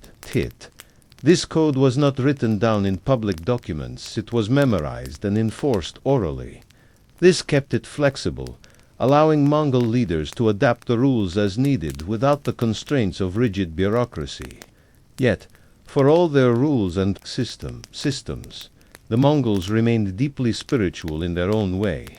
They practiced shamanism, believing that the spirit world guided their victories and warned them of dangers. But before major battles, Mongol leaders consulted shamans who read omens in the bones of sheep or watched the patterns of smoke rising from campfires. These rituals were not just superstition, they were part of a psychological process that unified the army, giving soldiers a sense of destiny and purpose. They believed they were chosen by the heavens to rule the earth, and this belief made them unstoppable. But their military genius also lay in small details. Consider the Mongol arrows. Each warrior carried multiple types broadheads for cutting, needle points for armor penetration, and whistling arrows for signaling. The sound of these special arrows screaming through the air signaled orders across the battlefield, allowing silent coordination without verbal commands. This made the Mongol army eerily quiet during some maneuvers, like a ghost moving across the plains, communicating with whistles and signals while their enemies shouted and panicked in confusion. They also understood medical care better than most medieval armies. Mongol warriors carried small kits for treating wounds, including dried herbs and fermented mare's milk to clean cuts. They knew how to set broken bones, how to treat arrow injuries, and how to prevent infection using simple but effective techniques. This focus on battlefield medicine kept their warriors alive and ready for the next campaign, while other armies lost men to disease and untreated wounds. Their use of horses extended beyond the battlefield. The Mongols relied on horse milk, blood, and meat for sustenance. In emergencies, a warrior could survive by carefully drawing blood from his horse, mixing it with milk, and drinking it. This kept both man and horse alive during long marches through barren lands. Their diet was minimal but efficient, based on high-protein, high-fat foods that sustained energy over long periods. This biological efficiency mirrored their military efficiency. No waste, no excess, just constant, controlled movement. Another unique Mongol practice involved diplomacy. Before attacking, they often sent envoys offering peace in exchange for submission. If the offer was accepted, the city would be spared and integrated into the empire. If the offer was rejected, the punishment was absolute. This policy gave cities a choice, but it also made the Mongol terms clear: surrender or face annihilation. Over time, This created a pattern where rumors of Mongol mercy for the compliant and brutal punishment for the resistant spread across Eurasia. The psychological impact of this dual approach saved the Mongols time and resources, as many cities chose to surrender preemptively. As you continue to listen, imagine the campfires of the Mongol army burning low in the early hours of the morning. The warriors rest with their saddles as pillows, their bows close at hand, while scouts ride silently in the distance, reporting back on enemy movements. The vast plains stretch out under a sky full of stars, and somewhere, in the Khan's tent, another plan is unfolding, a new target, a new campaign, another place soon to be brought into the Mongol fold. The world is changing, and most of its people don't even know it yet, but the Mongols do. They are always watching, always moving, always ready. And as the quiet of the night deepens, the hooves of history continue to beat softly in the distance, carrying the empire forward, one silent step at a time.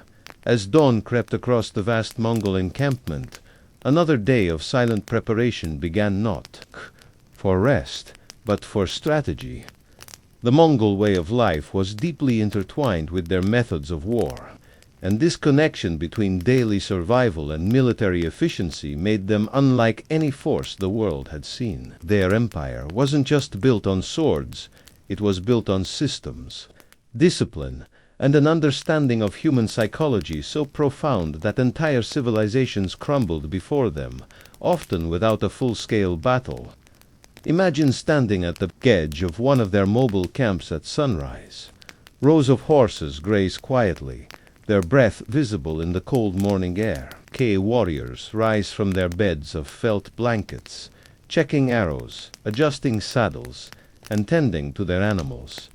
There is no chaos, no shouting, only an eerie calm as thousands of men prepare for the day's tasks with practiced precision. These camps, called orgu, were military bases on the move, designed to be packed up and relocated within hours. Every tent, every cooking fire, every horse had its assigned place. The Mongols believed that discipline in camp led to discipline in battle. And so, even the act of boiling tea was part of a greater strategy. Conserve resources, move efficiently, stay prepared. But beyond these daily routines, Mongol generals gathered inside larger tents, holding councils called kurultai. Here, decisions were made about the fate of entire regions. Unlike in most medieval kingdoms, where generals waited for kings to send orders from distant palaces, Mongol commanders had autonomy on the battlefield. They trusted each other because loyalty had been built into their very structure. Generals could change tactics instantly, adapt to new threats, and launch surprise attacks without waiting for instructions from the capital. This flexibility made the Mongol army more agile than any of its enemies. One of the most astonishing examples of this adaptability came during their campaigns against the Islamic caliphates in the Middle East. In 1258, the Mongols approached Baghdad, then one of the richest and most cultured cities in the world. But the Mongols were not interested in art or philosophy, they focused on military value. They surrounded the city, cutting off supplies and escape routes. Engineers built massive siege engines, some reportedly constructed on site using wood from date palms and local materials. They diverted rivers to flood parts of the city, weakening the walls. For weeks, the Mongols maintained pressure, and when the city finally fell, they unleashed destruction so total that Baghdad did not recover for centuries. The libraries were burned, scholars were executed, and the population was decimated. But even this brutality had a purpose. It was not random cruelty, but psychological warfare, designed to send a message to the rest of the Islamic world. Resistance leads to ruin. Despite this, the Mongols didn't destroy everything.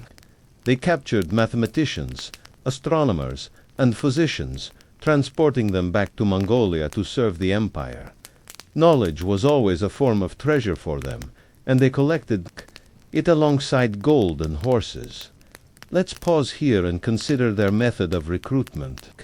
After each conquest, the Mongols absorbed skilled individuals from defeated armies into their own ranks. Engineers, siege experts, translators, and map makers became part of the Mongol war machine. Soldiers from conquered nations were often in the Mongol style, given new uniforms, and set to work fighting against their former neighbors. This practice expanded their army without diluting its effectiveness, because the core Mongol leadership remained in control, enforcing discipline and strategic unity. Even enemies who had once fought against the Mongols found themselves wearing Mongol armor, learning Mongol tactics, and fighting under the Khan's banners. This process turned conquest into recruitment, growing the empire with every victory. Another tactic that set the Mongols apart was their use of synchronized multi-front invasions. Most medieval armies focused on a single campaign at a time, but the Mongols launched simultaneous attacks across entire continents. While one army swept through Persia, another advanced into Eastern Europe, and yet another pushed south into the Song dynasty of China. These invasions were not isolated, they were coordinated through the Yam relay system, with riders carrying updates and orders across thousands of miles. Imagine the shock of European leaders in the 1240s as news arrived that Mongol forces had destroyed entire Russian principalities, crossed the Carpathian Mountains, and appeared suddenly in Hungary and Poland. At the same time, the Mongols were fighting in China and the Middle East. No one had ever seen an empire operate on this scale. But it wasn't just brute force that made this possible, it was logistics. The Mongols built a continental supply chain, using depots stocked with food, horses, and weapons at key locations. They created way stations where tired warriors could rest and resupply. Each soldier carried emergency rations, dried meat, curdled milk, and fat preserved in leather pouches. They could survive for weeks without needing external supplies, allowing them to campaign in hostile environments where other armies would have starved. Their adaptability extended to diplomacy. In some regions, the Mongols sent letters in advance of their armies, offering rulers a chance to surrender peacefully. These letters were respectful but direct, warning that refusal would result in total destruction. If a ruler accepted, the Mongols integrated the city into their empire, often leaving local leaders in place under Mongol supervision. If the offer was rejected, the punishment was absolute. This policy created a reputation that traveled faster than their horses.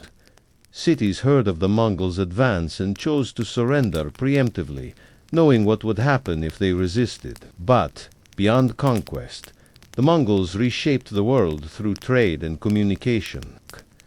They reopened and protected the Silk Road, ensuring that merchants could travel safely from China to Europe for the first time in centuries. Caravans moved under Mongol protection, guarded against bandits and warlords.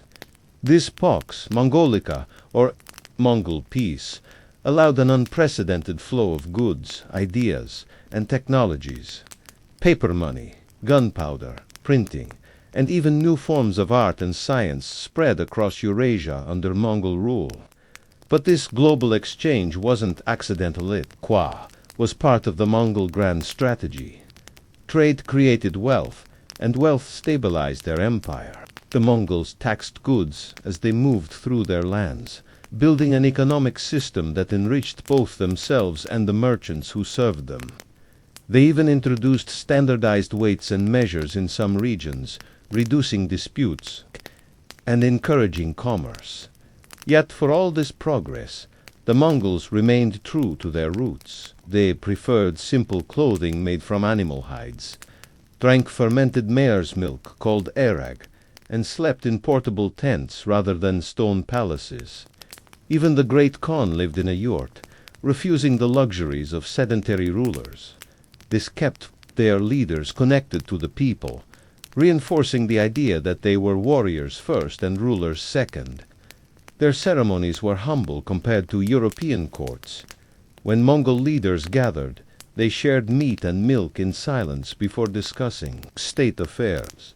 Decisions were made by consensus during Kurultai, where even the highest-ranking nobles sat on the same grass as common warriors. This system prevented the kind of political backstabbing that weakened other empires. Loyalty was not just enforced, it was lived, and so the Mongols continued to ride across history, leaving behind a legacy not just of blood and conquest, but of transformation. They connected worlds that had once been isolated from each other. They forced nations to rethink war, trade, communication, and governance. Their empire, at its height, was not just the largest contiguous land empire in history, it was the first true global network. Khan. As you drift deeper into the calm of this night, picture the endless steppe under a blanket of stars. Somewhere, Mongol horses graze quietly, their riders asleep beside them, their weapons close at hand. But in the mind of each warrior, there is always the same thought. The world is vast, but it is not infinite. There is always another horizon to reach, another kingdom to learn about, another plan to make. The Mongol Empire is not at rest, it is simply waiting for the next dawn, when the sound of hooves will once again echo across the earth, carrying with it the weight of history. As night turns once again to morning over the great Mongol encampments, the winds of history continue to stir, tick. The Mongol army wakes not with trumpets or loud commands, but with quiet, practiced movements. The soft clink of armor being adjusted, the gentle rustling of saddles being tightened, and the low murmurs of warriors preparing for another day of conquest. But in this chapter of Mongol history, the battlefield is no longer just open plains and foreign cities. Now the Mongol war machine begins to evolve into something even more complex, an empire that rules through systems, not just through swords. After decades of non-stop conquest, from the frozen rivers of Russia to the walls of Baghdad, the Mongols realized that sustaining an empire was just as challenging as expanding it. This is where the true brilliance of Mongol strategy shines, not this day just in how they won battles, but in how they managed the aftermath. Let's begin with taxation, a word that sounds simple but was revolutionary under Mongol rule. Before the Mongols, many regions of Eurasia were plagued by corrupt tax collectors who squeezed local populations dry, taking bribes, extorting merchants, and destroying economies. The Mongols changed this. They implemented fixed tax rates and demanded that taxes be paid in kind grain, livestock, cloth, or silver depending on local customs.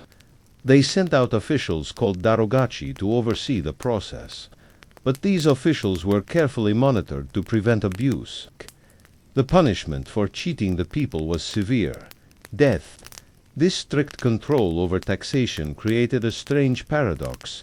In many regions, Mongol rule was actually less oppressive to common people than the rule of their previous local kings. Merchants found themselves protected by Mongol soldiers, their caravans able to travel farther and safer than ever before. Farmers knew exactly what they owed, with no surprises. Even scholars and monks, as long as they stayed away from politics, were left alone or even supported by the state. The Mongols understood that prosperity fed stability, and they preferred predictable income over chaotic conquest once a region had been absorbed. But the Mongols never fully retired from war. They maintained a standing army that was always ready, sent to move. Even during periods of peace, Mongol warriors practiced regularly, conducting large-scale drills that simulated battles on the steppe. They believed that discipline was like a muscle. If you stopped training, it weakened, so entire armies would gather to rehearse formations, test new weapons, and run cavalry maneuvers for weeks at a time. These exercises weren't just for practice, they were displays of power. Reminders to the population and to potential enemies that the Mongol military machine was still intact, still ready. But perhaps the most fascinating part of Mongol expansion during this period was their use of diplomacy. Genghis Khan and his successors sent ambassadors to distant kingdoms, offering alliances, trade agreements, and cultural exchanges. These missions were not just polite gestures, they were carefully calculated moves in a global game of chess. The Mongols wanted to know how other rulers would respond to them. Keith, if a king accepted the Mongol embassy and treated the envoys with respect, the Mongols considered this a sign of wisdom and often left that kingdom in peace for a time. If the ambassadors were harmed, however, it triggered immediate and total retaliation. The Mongols considered the killing of envoys to be a direct insult to the great Khan himself. And in their culture, such an insult could only be repaid in blood. This strict code led to some of the most dramatic campaigns in Mongol history. Khwarezmian Shah of Persia executed Mongol envoys. It provoked a full-scale invasion that resulted in the destruction of entire cities and the reshaping of the Middle East. The Mongols believed that diplomacy was sacred, but also that disrespect must be met with absolute consequences. Yet Mongol diplomacy was not always violent. In many cases, they built relationships with foreign leaders, exchanging gifts, scholars, and technological knowledge. They invited religious leaders from different faiths to their courts. Buddhist monks, Muslim scholars, Christian priests asked them to explain their beliefs. The Mongols were curious about the world, not just in terms of conquest, but in terms of understanding. They wanted to know how other societies functioned so they could govern more effectively. In the Mongol court, debates were sometimes held between religious leaders, with the Khan listening silently as each side made its case. These gatherings weren't about conversion, they were about gathering knowledge. The Mongols believed that understanding the beliefs of their subjects reduced rebellion and made governance easier. This intellectual curiosity extended to science, and medicine. The Mongols gathered doctors from Persia, China, and India, combining different traditions of healing. They learned about herbal medicine, surgery, and even basic vaccination techniques using small amounts of infected material to build immunity. This wasn't universal across the empire, but in the Mongol capital of Karakoram, medical knowledge flowed from all corners of the known world.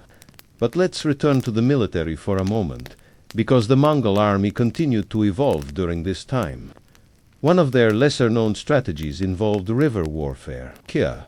In southern China, the Mongols realized that cavalry alone could not conquer regions filled with rivers, canals, and fortified cities on water. So they built fleets of ships. Using Chinese and Korean shipbuilders, they created naval units that could transport soldiers, siege weapons, and supplies across rivers and along coastlines. This allowed them to attack cities from both land and water, a tactic that shocked their enemies who had expected the Mongols to stay on horseback. In battles like the siege of Shenyang, the Mongols used this combined arms approach: boats, siege towers, catapults, and cavalry all working together. It was one of the earliest examples of joint land sea operations in medieval history, and it allowed the Mongols to break through defenses that had stood for generations. Another innovation was their use of gunpowder. While they didn't invent it, the Mongols adopted Chinese gunpowder technology and spread it westward. They used gunpowder bombs launched from catapults, creating explosions that terrified enemies who had never seen such weapons before. These early forms of chemical warfare changed the nature of siege battles, making walls and fortifications less reliable.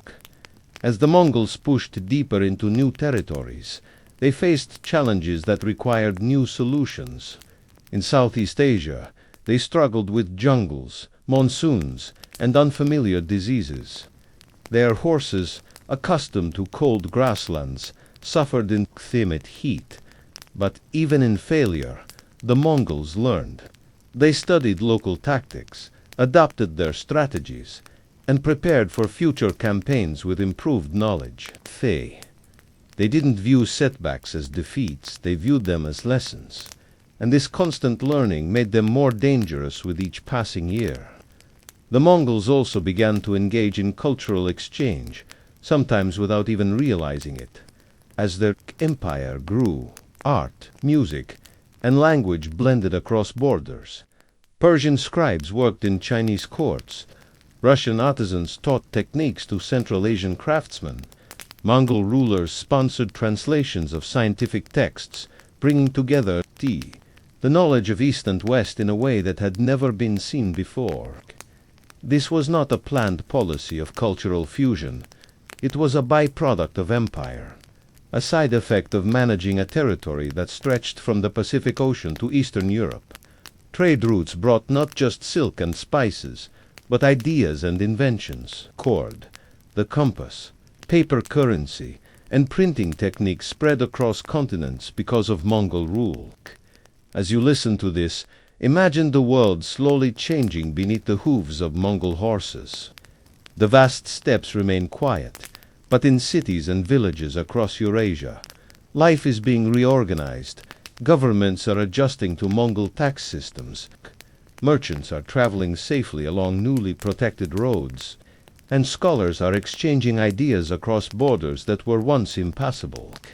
The Mongol Empire, for all its violence, has created a new kind of world order. And yet, even in this era of relative peace, the Mongol generals do not put away their weapons. Their armies still train, still ride, still plan. They know that empires rise and fall, and they intend to stay on top as long as possible.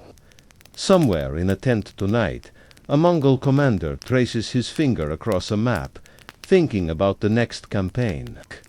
The moonlight flickers on polished saddles and sharpened blades, and the whisper of strategy flows through the camp like wind through the grass. For the Mongols, history is not something to remember, it is something to make, and they are not finished yet. As another quiet night spreads across the endless Mongolian plains, the Mongol camps settle into their evening rhythm. Horses are fed and tethered, fires are lit, and warriors gather in small groups, sharing meat and fermented mare's milk beneath the flickering stars. But in the large central tents, the leaders do not sleep. They sit together in council, heads bent over maps, fingers tracing routes through mountains, rivers, and deserts. The Mongol Empire, at this point in history, is no longer just about cavalry raids and conquests. It is about managing a machine that spans half the known world. Yet still, the wheels of conquest turn quietly, prepared to roll into motion again, at any sign of weakness from neighboring lands. Tonight, let's follow the thread of Mongol military expansion into new territories, where their tactics grew even more complex and their approach to warfare more psychological. After consolidating control over Central Asia, China, Persia, and parts of Eastern Europe, the Mongols turned their attention to the rich, fragmented kingdoms of India and Southeast Asia. But these were not open plains like the Mongol warriors, where these lands were full of jungles, rivers, and fortified stone cities. The Mongols adapted, as they always did.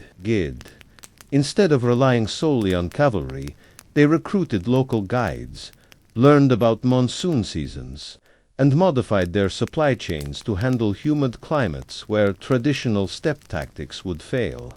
They studied the defensive walls of Indian cities, analyzing how elephants were used in warfare, and prepared counter-strategies for this unfamiliar battlefield. Their encounters with war elephants were especially unique. Most armies broke ranks in terror at the sight of massive, armored elephants charging toward them. But the Mongols observed carefully, noticing the patterns of movement, the weaknesses in elephant formations, and the vulnerabilities of their handlers. They developed tactics to confuse and frighten the elephants, using smoke, fire arrows, and feigned retreats to lure the beasts into traps. Sometimes they would target the Mahautsta elephant drivers, knowing that once an elephant lost its rider, it often panicked and rampaged back into its own lines. This was typical Mongol thinking, not brute force, but careful observation, followed by precise action. But military might was only one part of the Mongol playbook. They also used marriage alliances as a weapon of diplomacy. Genghis Khan and his descendants arranged marriages with the daughters of conquered rulers, binding families together in complicated networks of loyalty and control. These marriages were not always about love, they were about politics, security, and influence. In many cases, defeated kings were allowed to keep their thrones, but their daughters were sent to the Mongol court to marry into the ruling family, ensuring loyalty through blood ties. This practice created a web of obligations that stretched from Korea to Hungary. It was another form of conquest, one that left no ruins but achieved the same result: Mongol dominance, as they expanded further into the Muslim world. The Mongols encountered new forms of resistance not just from armies, but from religious leaders who saw the Mongol invasion as a threat to the Islamic order. Yet the Mongols, pragmatic as ever, adapted. Rather than trying to impose their own beliefs, they allowed local religious practices to continue. They even debated the merits of Islam at their courts, eventually leading to some Mongol rulers converting to the Muslim faith. This wasn't a sudden change, but a gradual shift that came from years of interaction, diplomacy, and exposure to scholars from different cultures. The Mongols' flexible attitude toward religion reduced the number of revolts and rebellions. In many places, the local population saw Mongol rule as harsh but predictable, better, perhaps, than the chaotic rivalries between feudal lords that had come before. For the Mongols, order was sacred. They believed that the great Khan had been granted power by the heavens to bring stability to a chaotic world. This belief wasn't just for show, which deeply embedded in their political philosophy. They called it Tengarin Sudar, the will of the eternal blue sky. They saw themselves as instruments of destiny, and this belief made their expansion feel inevitable, both to themselves and to the people they conquered. Let's turn for a moment to their postal system, which became even more refined during this era. The Yam relay network continued to grow, now stretching from Korea to the borders of Europe. Riders with official plaques called paces sped along highways, changing horses at stations that were stocked with food and supplies. These way stations weren't just for messages. They became rest stops for merchants, diplomats, and even travelers. The Mongols understood that communication was power. By controlling the flow of information, they maintained control over distant provinces, monitored rebellions before they started, and coordinated military campaigns across thousands of miles. In many ways, the Mongol Empire became the first information bit empire. Even the Roman roads could not compare to this level of connectivity. News of events traveled across Eurasia faster under Mongol rule than it did in any other pre-modern civilization. This allowed the great Khan and his generals to respond to crises with alarming speed. But with expansion came new challenges. The Mongol leadership had to manage diverse populations: Persians, Chinese, Russians, Arabs, Turks, and dozens of other groups, all with their own customs, languages, and expectations. To handle this complexity, the Mongols developed a multi-ethnic bureaucracy. They appointed local administrators who understood regional cultures but placed Mongol supervisors above them to ensure loyalty. Translators were vital to this system. The Mongol court employed thousands of scribes who could write in Arabic, Chinese, Persian, Uyghur, and other scripts. Documents were often copied in multiple languages to ensure clarity across the empire. Trade flourished under this system. Silk from China, spices from India, glass from Persia, and silver from Europe all moved along Mongol-protected routes. Caravanserais roadside inns were built at regular intervals, providing food, shelter, and security for traders. These rest stops encouraged long-distance commerce, allowing merchants to move between continents with unprecedented safety. But even as commerce thrived, the Mongols never lost their focus on security. They maintained garrisons in strategic cities, constantly rotated troops to prevent local loyalties from forming, and stationed spies in courtrooms and markets to listen for signs of unrest. The Mongols believed in the power of fear, but they also believed in the power of foresight. They wanted to know about potential rebellions before they started, and so they built an intelligence network that rivaled their postal system in efficiency. Their spies were not just warriors, they were merchants, travelers, and religious figures, who reported back to the Mongol authorities quietly, blending into the background. This constant flow of information allowed the Mongols to control not just armies but ideas, and they knew that controlling ideas was as important as controlling land. For example, they manipulated the spread of rumors. If they wanted a city to surrender without a fight, they might send word ahead that resistance was pointless, that the Mongols had magical powers or divine approval. These stories, whispered along trade routes, often had a greater impact than arrows. By the time the Mongol army actually arrived, half the battle was already won in the minds of the defenders. But the Mongols also faced moments of resistance that tested their strategies. In parts of Vietnam, Japan, and the Mamluk Sultanate of Egypt, their campaigns met with limits. Storms destroyed their fleets when trying to invade Japan, and the Mamluks defeated a Mongol army at the Battle of Anjalut in 1260. Yet even in these setbacks, the Mongols learned. They studied naval warfare more seriously after the failed Japan invasions, and they adjusted their military leadership in the Middle East to avoid similar mistakes. They didn't see failure as final, they saw it as part of the process. For the Mongols, war was a constant laboratory of experience. They experimented, failed, succeeded, and adapted, and so their empire continued to evolve, becoming not just the largest in land size, but one of the most sophisticated political machines of its time. As you lie back now, eyes closed, letting the calm of history settle around you, imagine the Mongol camps, once more tense, arranged like a chessboard under the open sky, horses grazing in the moonlight, warriors quietly oiling their bows. Somewhere in the distance, a scout returns to camp, bringing new reports from foreign lands. Another plan will soon unfold. Another campaign is being dreamed into existence.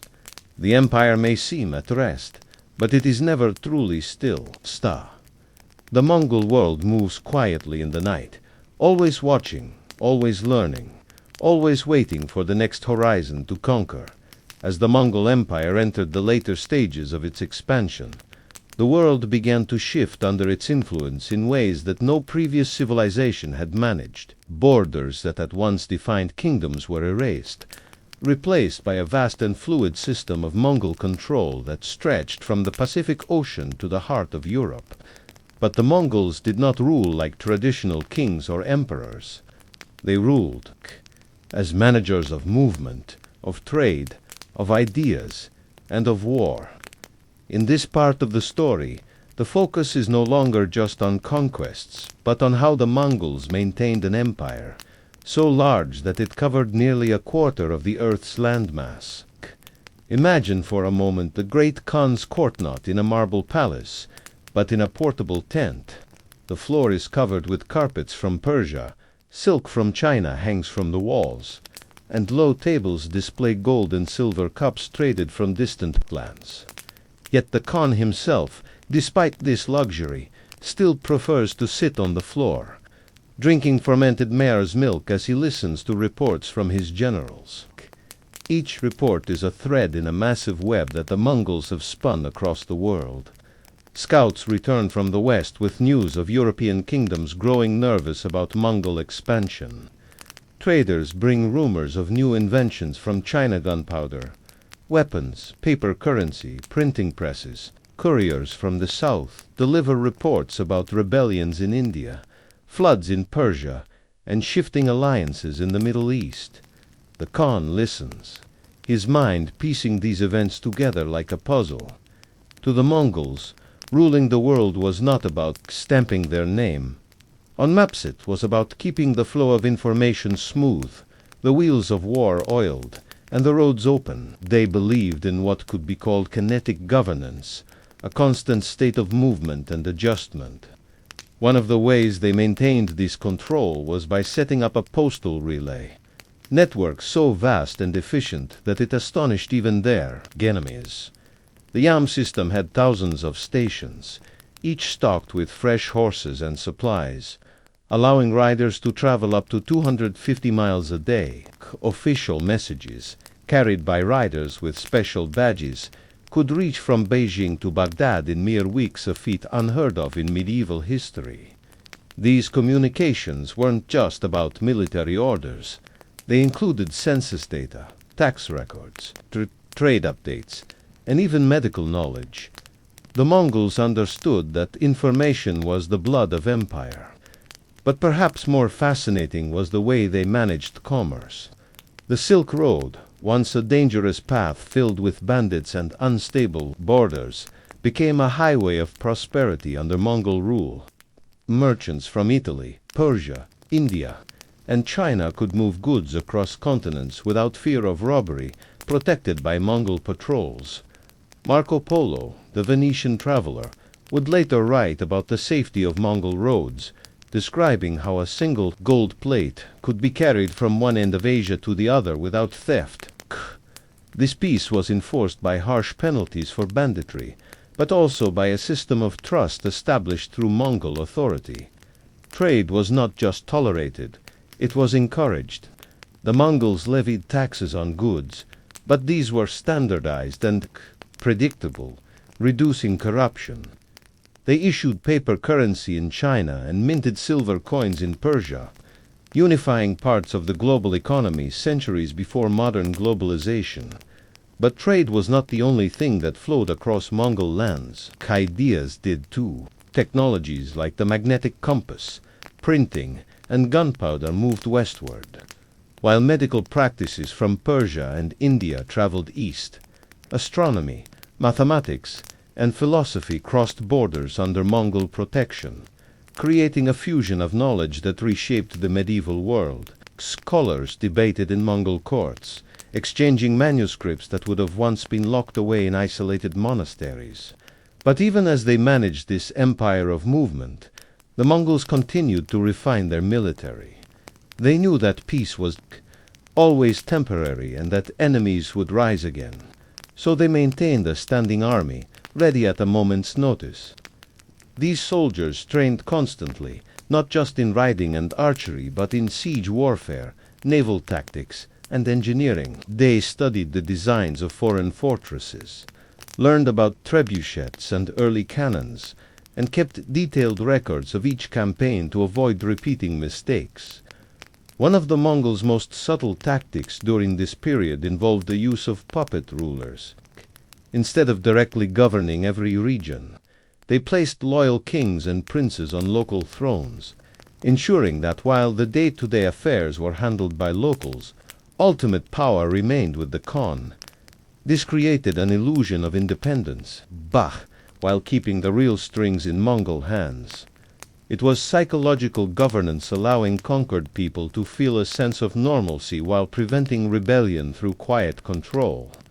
Another remarkable feature of Mongol rule was their system of census. They counted populations meticulously, not just to levy taxes, but to understand the capacities of each region.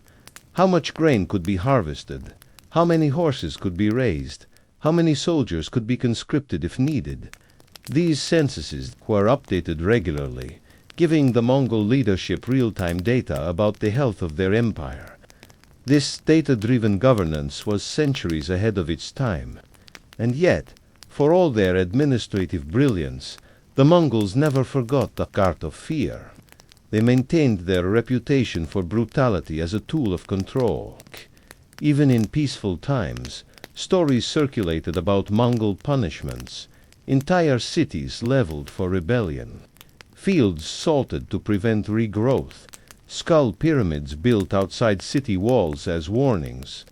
These acts were not just historical events, they were legends, passed from village to village, keeping populations obedient without the need for constant military presence.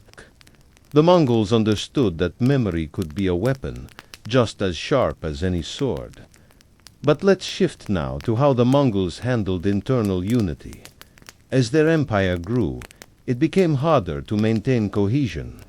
Genghis Khan's descendants divided the empire into uluses or regions, each ruled by a branch of the family. These khanates, such as the Golden Horde in Russia, the Ilkhanate in Persia, the Chagatai Khanate in Central Asia, and the Yuan dynasty in China operated semi-independently but still recognized the Great Khan as supreme leader.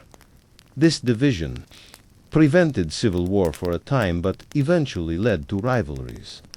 However, during the period we are exploring, the system held together because of shared cultural practices. The Mongol elite continued to gather for Kurulte, great assemblies where leaders made decisions collectively. These gatherings were not just political, they were social events where alliances were reaffirmed, marriages arranged, and disputes settled. It was a unifying ritual, keeping the far-flung parts of the empire connected by tradition. Religion, too, was managed with care. The Mongols allowed complete religious freedom, knowing that suppressing beliefs led to rebellion. Buddhist monks, Muslim scholars, Christian priests, and Confucian officials all coexisted in Mongol lands, often contributing to administration and advising rulers. This policy of tolerance created a surprising stability, as religious leaders often became allies of Mongol governance, encouraging their followers to obey the empire's laws in exchange for protection and autonomy. Even the arts flourished under Mongol rule. Craftsmen from China, Persia, and Byzantium worked together to create new forms of jewelry, metalwork, and textiles. Mongol emperors commissioned grand projects, from Persian-style gardens to Chinese pagodas, blending architectural styles in ways never seen before. The Mongol courts became centers of cultural fusion, where music from different lands played in the same halls, and poetry was recited in multiple languages. Yet despite these civilizing elements, the Mongol leadership never lost sight of their roots. They still saw themselves as horsemen of the steppe, bound to the open sky and the winds of the grasslands. Even when ruling from cities, they preferred tents over palaces, simplicity over decadence. This connection to nomadic life kept their leadership grounded, preventing the kind of excesses that often destroyed other empires.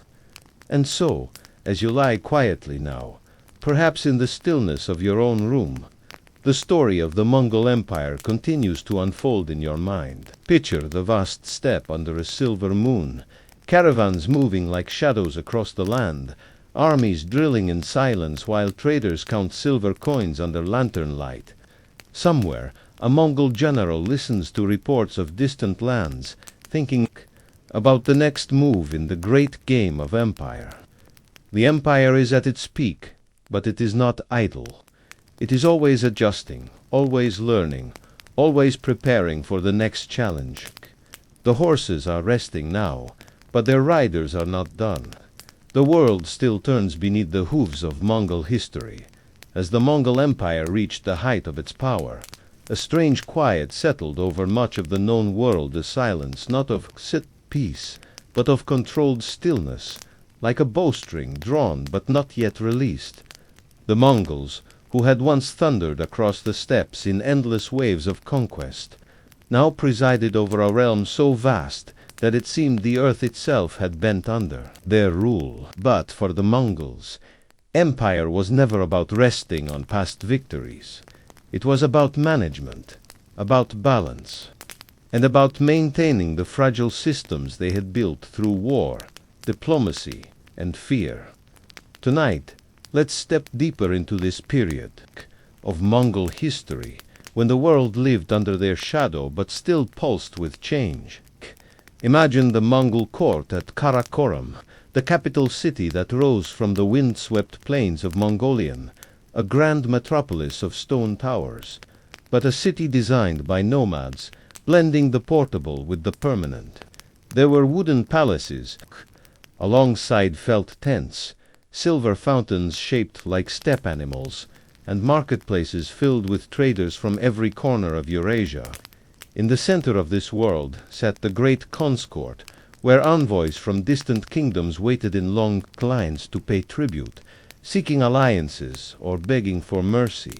The air smelled of roasted meat, sweetened tea, and the parchment of scrolls that carried news from the frontiers.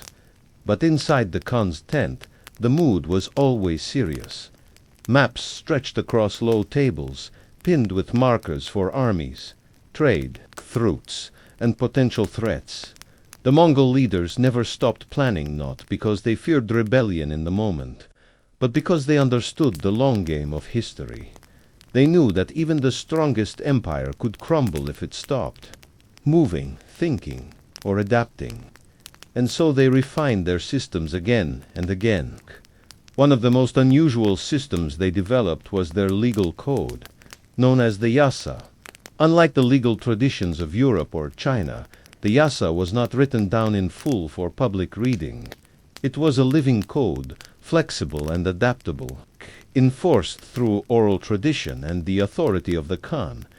It covered everything from military discipline to marriage customs, from trade regulations to environmental protections, for example. Overhunting certain animals was forbidden in Mongol lands during breeding seasons, not out of kindness, but because the Mongols understood that their survival depended on maintaining the balance of nature.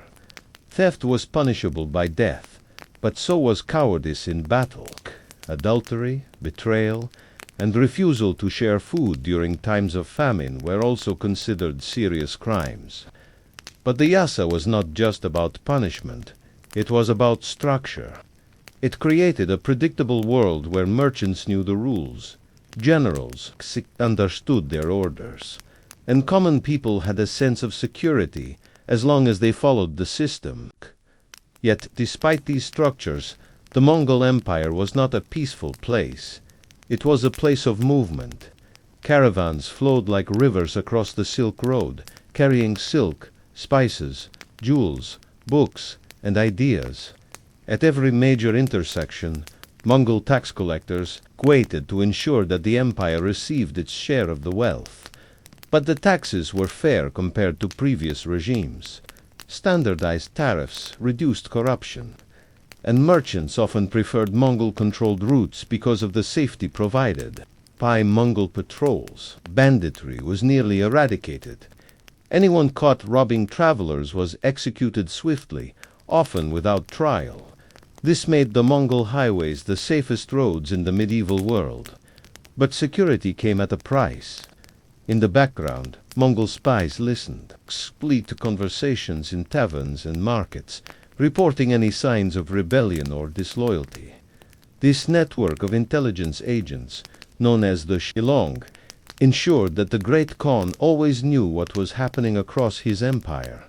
They were the unseen riders of the Mongol machine, gathering whispers and rumors, feeding information back to the central court. This control over information was a new kind of power, one that went beyond swords and arrows.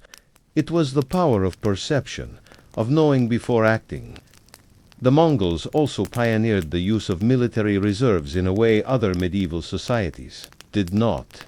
While most kingdoms disbanded their armies after campaigns, the Mongols kept standing forces ready year-round. They rotated soldiers between active duty and rest periods, maintaining readiness without exhausting their troops. They set Sinam-up training grounds where young warriors learned not just combat but logistics, map reading, and the management of supplies.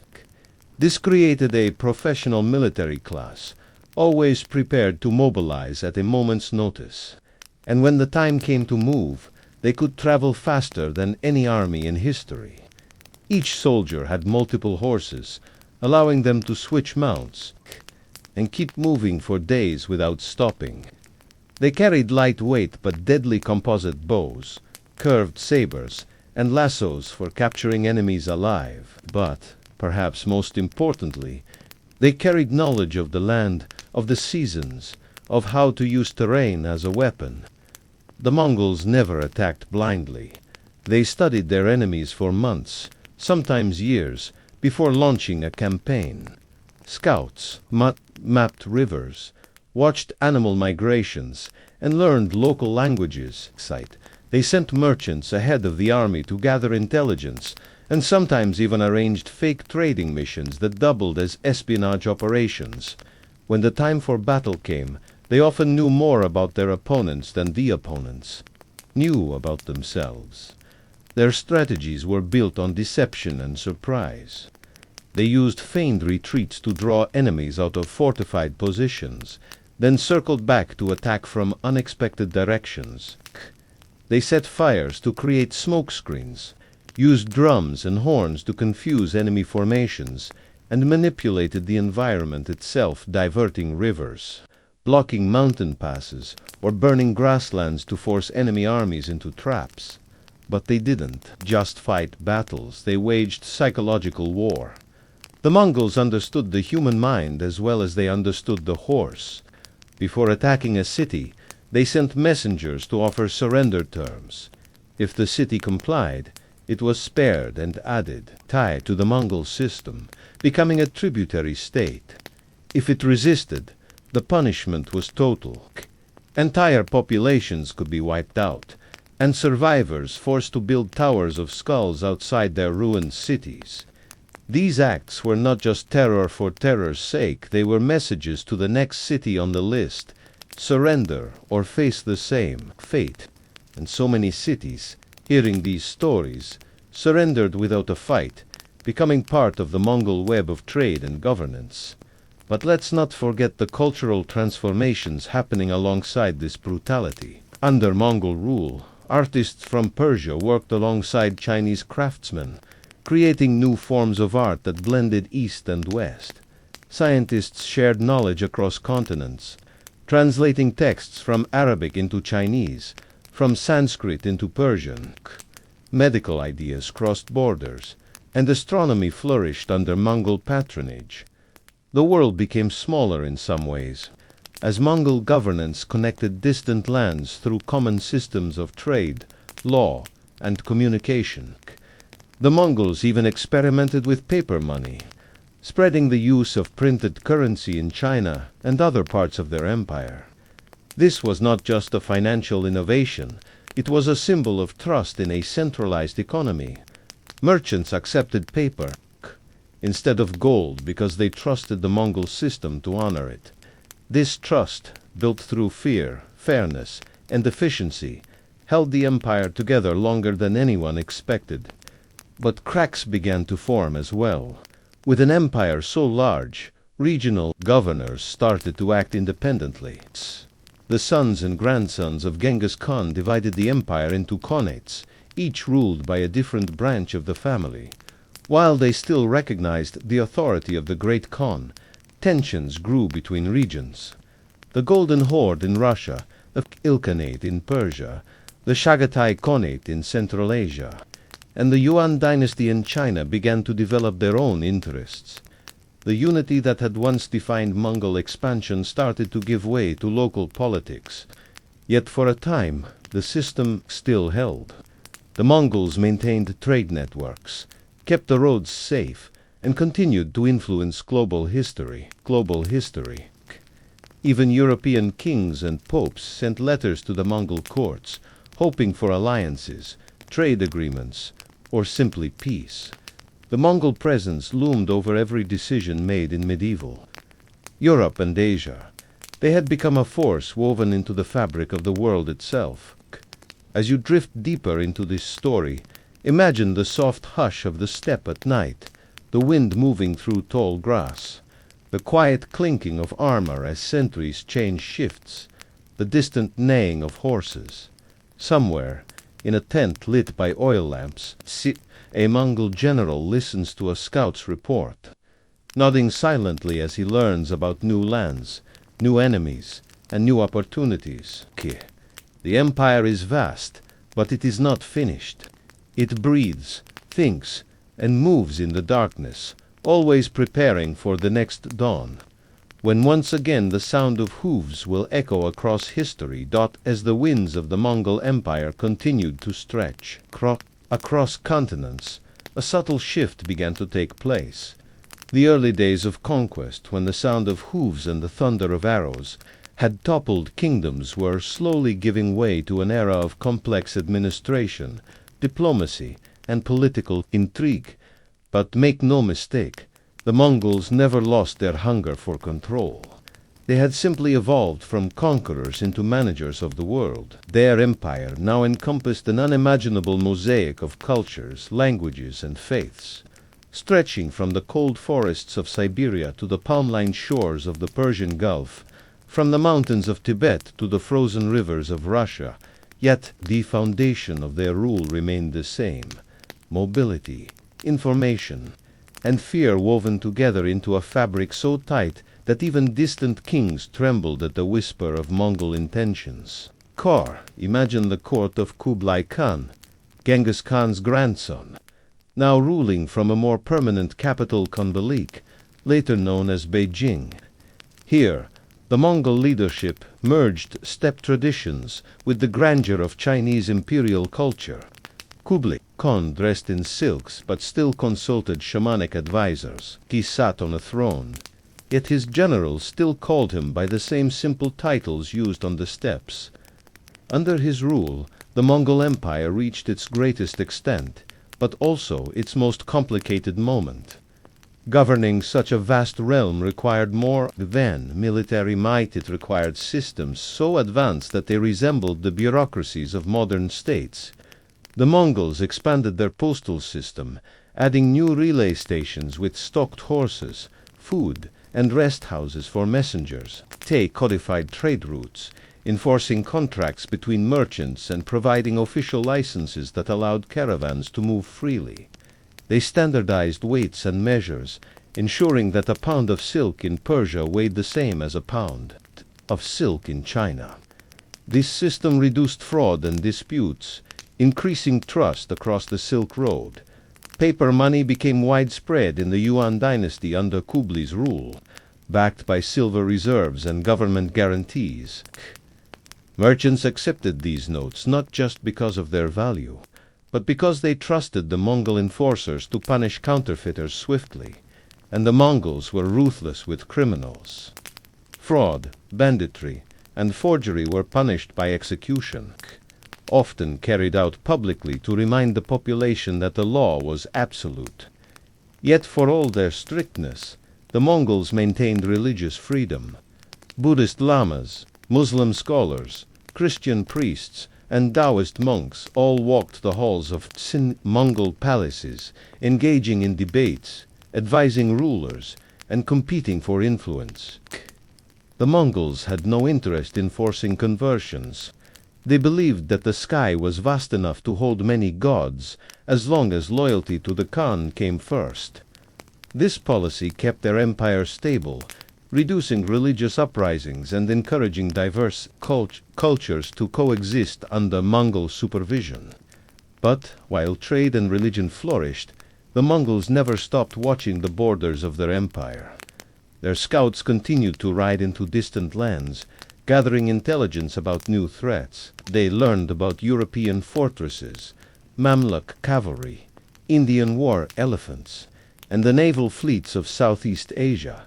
Mongol generals adapted constantly, studying siege warfare, shipbuilding, and engineering from every civilization they encountered. In some cases, they recruited foreign experts directly into the Mongol military.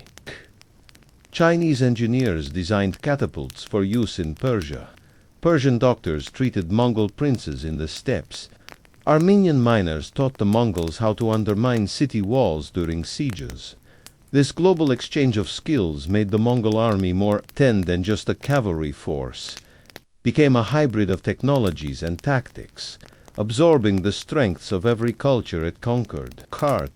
But the Mongols also faced new challenges. As their empire grew, so did the distance between rulers and generals. Communication across thousands of miles, even with the Yam postal system, created delays in decision-making. Local governors sometimes acted independently, balancing loyalty to the Khan with the realities of managing diverse populations. In Russia, the Golden Horde collected tribute from Slavic princes, while in Persia, the Ilkhanate developed its own administrative style. The Chagatai Khanate controlled Central Asia, and in China, the Yuan dynasty functioned as both a Mongol state and a Chinese dynasty. This decentralization was both a strength and a weakness. On one hand, it allowed the Mongol Empire to adapt to local conditions. On the other, it created rivalries between different branches of the Mongol royal family. Kurultado's great assemblies of Mongol leaders became more politically charged. Alliances shifted, disputes arose, and in some cases, blood was spilled, not on foreign battlefields, but in the palaces of the Khans themselves.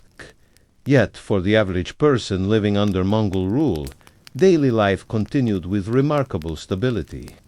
Farmers tilled their fields in China, merchants traded spices in Samarkand, scholars copied manuscripts in Baghdad, and artisans crafted jewelry in Kiev.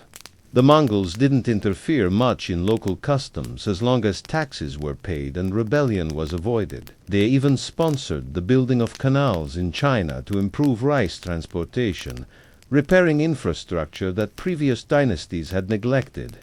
But the Mongol focus on movement never faded. Even their emperors preferred to travel between capitals, maintaining a nomadic lifestyle despite their new cities. They moved with their courts across the empire, setting up seasonal camps that mirrored the traditions of their ancestors. Horses grazed beside marble palaces. Silk-robed courtiers attended councils held under the open sky. The spirit of the steppe lived on in every decision they made. Let's not forget their continued innovations in military tactics. During the conquest of Song China, the Mongols employed river fleets alongside their cavalry. They learned to fight on water, using ships equipped with siege weapons. They adapted gunpowder for use in bombs, grenades, and early firearms, spreading this technology westward into the Middle East and Europe. In Central Asia, they refined their use of feigned retreats and ambushes, using the terrain to lure enemies into traps. In the Middle East, they experimented with psychological warfare, spreading false rumors of supernatural abilities, employing spies disguised as monks or merchants, and sometimes releasing prisoners intentionally so they would carry terrifying tales back to their homelands. These tactics created a legend of Mongol invincibility that often did more damage than actual battles. Entire cities surrendered at the mere mention of a Mongol horde approaching, saving the Mongols the trouble of sieges. But as the empire matured, the leadership also faced dilemmas about succession. Genghis Khan had passed down power through his sons and grandsons, but now the branches of the family were too many, the lines of inheritance too complex. Each regional Khan had his own interests, his own army, his own vision for the empire. While they still paid lip service to the great Khan, they sometimes acted as kings in their own right. This led to subtle tensions beneath the surface, slow drift away from unity toward a more fractured world. Yet the Mongol system persisted. Trade remained active. The roads stayed open. Even travelers from distant lands like Marco Polo, who served at the court of Kublai Khan, remarked on the efficiency and security of the Mongol realm. In Europe, kings and popes sent letters to the Mongols, sometimes asking for alliances against Muslim powers, sometimes begging for peace, The Mongol reputation still loomed like a shadow over Europe, where memories of their earlier invasions had not faded. But the Mongols were no longer just horsemen with bows.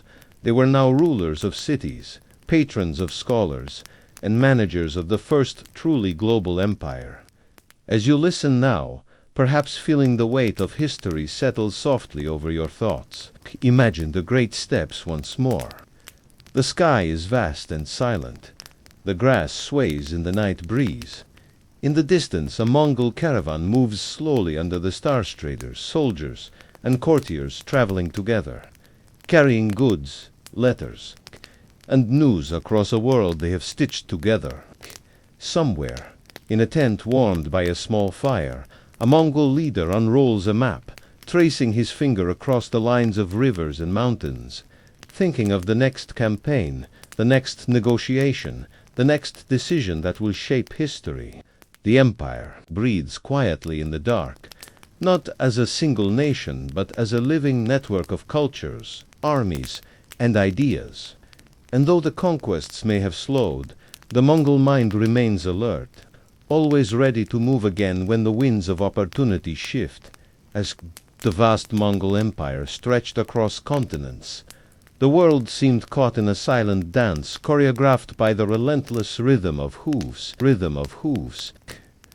The early thunder of conquest had quieted, replaced by a complex web of administration, culture, and diplomacy that transformed not just territories, but the very nature of empire itself. Tonight, we journey deeper into the heart of this transformation, a time when the Mongols balanced their warrior past with the demands of ruling one of history's greatest empires. Imagine the sprawling city of Karakorum, once a modest encampment, now blossoming into a cosmopolitan center where merchants, diplomats, and scholars from all corners of Eurasia gathered. The air was filled with a symphony of languages, Persian, Chinese, Turkic, Arabic, and Mongolian, all mingling in bustling markets and grand halls. Here, East met West in an exchange of goods, ideas, and philosophies that would shape the future of civilizations. But amid this cultural flourishing, the Mongol leadership maintained its characteristic discipline. The Kurultai, grand councils of nobles and generals, convened regularly to discuss matters of state, war, and succession.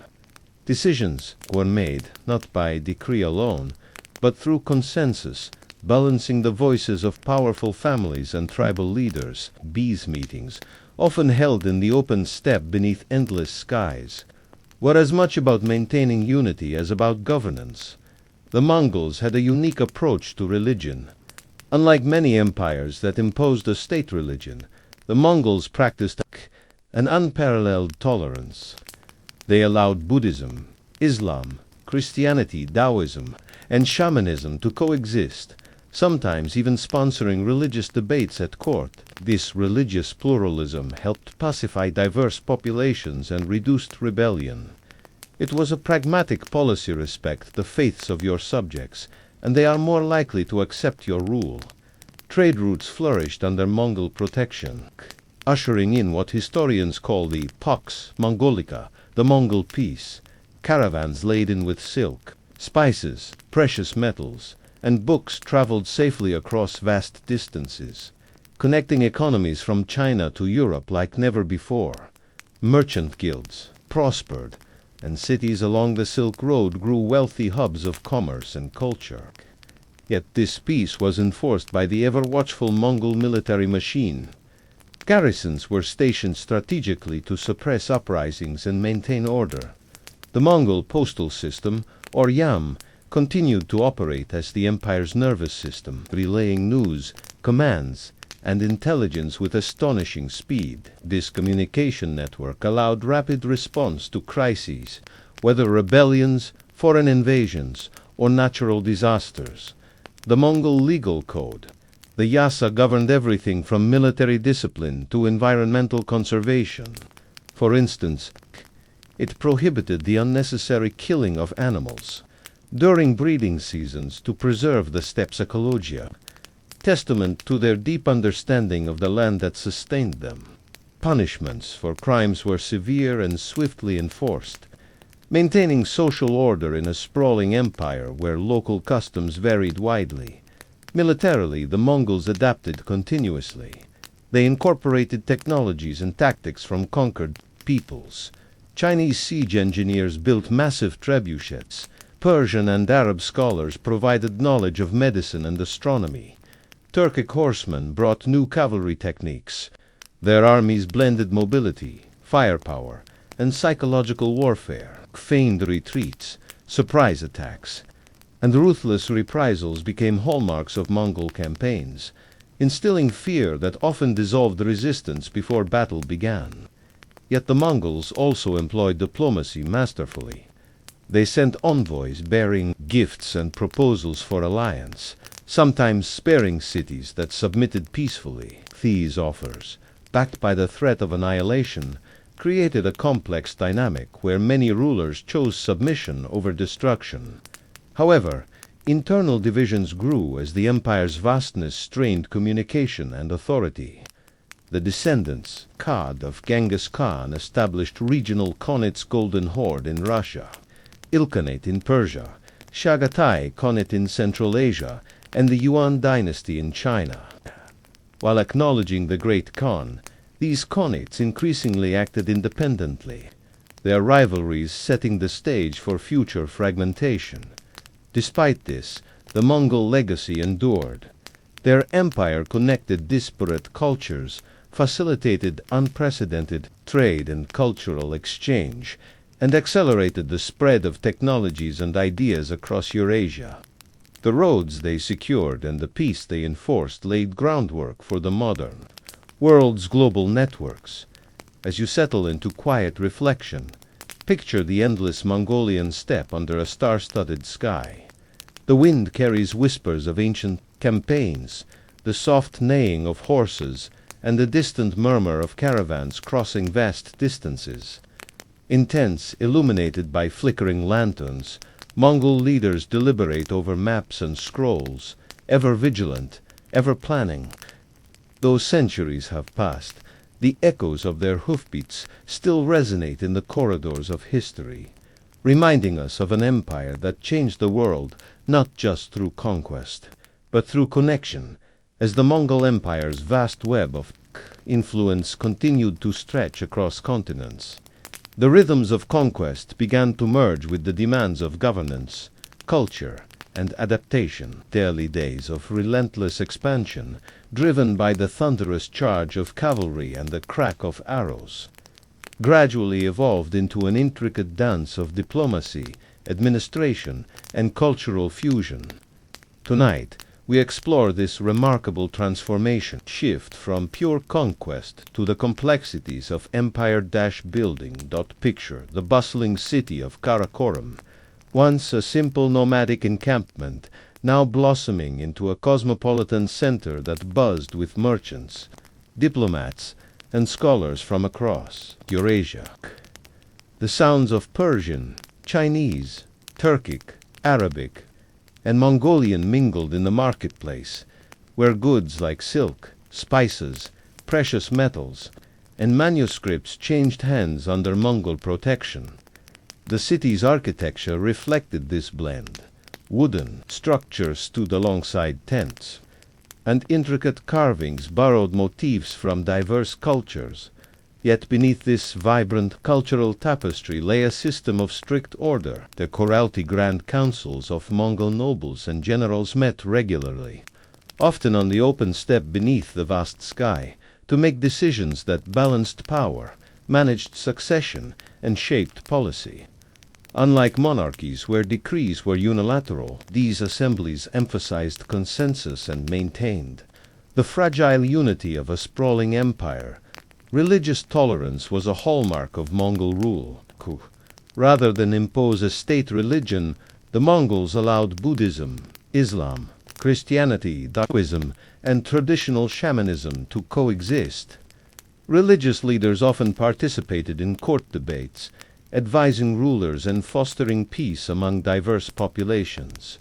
This pragmatic policy minimized rebellion and encouraged loyalty, helping to stabilize newly conquered territories. The Pax Mongolica, the Mongol peace, created unprecedented security along the Silk Road. Caravans, protected by Mongol patrols, moved safely across thousands of miles, connecting economies from China to Europe. Merchants prospered, and cities grew wealthy hubs of trade and cultural exchange. Standardized weights, measures, and currencies facilitated commerce, reducing fraud and disputes. However, peace was enforced by the omnipresent Mongol military machine. Garrisons stood ready to suppress uprisings, and the Yam postal system relayed intelligence rapidly. SID, the empire's extensive spy network, gathered rumors and monitored potential threats, enabling swift action before crises could escalate. The Yassa legal code governed Mongol society, enforcing discipline, social norms, and even environmental protections like hunting restrictions during breeding seasons. Its flexibility, transmitted orally, allowed adaptation to diverse customs across the empire. Punishments were severe but consistent, maintaining order in a multicultural realm.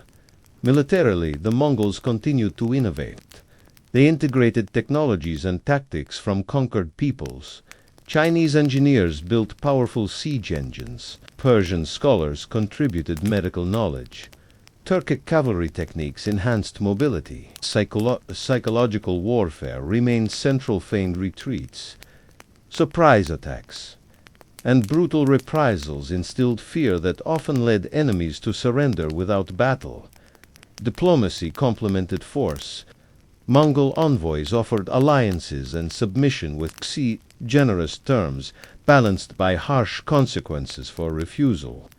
This strategy reduced bloodshed and expedited control over new territories. Yet the empire's vastness bred challenges. Regional Khanate, Golden Horde, Ilkhanate, Chagatai. Khanate and Yuan dynasty acted with increasing autonomy, sowing seeds of fragmentation. Despite internal tensions, the Mongol legacy endured. Their empire connected cultures, facilitated trade, and accelerated the diffusion of technologies and ideas. The roads they secured and the relative peace they enforced laid foundations for modern global networks. Now, as you relax and let the calm wash over you, envision the endless steppe beneath a star-filled sky. The whispers of history mingle with the gentle neighing of horses and the soft murmur of caravans crossing vast landscapes. Inside flickering lantern-lit tents, Mongol leaders pore over maps and scrolls, ever watchful, ever planning. Though centuries have passed, the echoes of their horsemen still reverberate through time, testament to an empire that reshaped the world through conquest and connection alike, as the Mongol Empire extended its vast reach across continents. The pulse of history beat steadily beneath the hooves of countless horses, weaving a tale of conquest, culture, and transformation that reshaped the medieval world. Yet, as with all empires, the challenge shifted from expansion to sustainability, how to govern a realm so immense and diverse without fracturing beneath its own weight. Tonight, we delve into the complex machinery of Mongol governance and the subtle balances they maintained to hold together an empire spanning Asia and Europe. Imagine the sprawling capital of Khombalek, the heart of the Yuan dynasty, where Chinese architectural grandeur merged with Mongol nomadic sensibilities. Here, the great Kong Kublai ruled not just as a conqueror but as a statesman, surrounded by advisors from Persia, China, Central Asia, and beyond. The court buzzed with multilingual debates on governance, trade, religion, and diplomacy, a microcosm of the empire's diversity. Yet, beneath this cosmopolitan veneer, Mongol traditions and laws maintained order. The Yassa code, though largely oral, continued to dictate military discipline, social conduct, and environmental stewardship. Its flexibility allowed it to be adapted across diverse cultures. ensuring a degree of uniformity without erasing local customs. The Mongols excelled at balancing central authority with regional autonomy. The empire was divided into several khanates: the Yuan dynasty in China, the Ilkhanate in Persia, the Golden Horde in Russia, and the Chagatai Khanate in Central Asia, each governed by members of the Mongol royal family. While these acknowledged the authority of the Great Khan, they operated with considerable independence, tailoring administration to local contexts. This decentralized model prevented immediate collapse, but also sowed seeds for future fragmentation. Trade flourished under Mongol protection, fostering the Pax Mongolica period of relative peace along the Silk Road that allowed goods, ideas, and technologies to flow freely between East and West.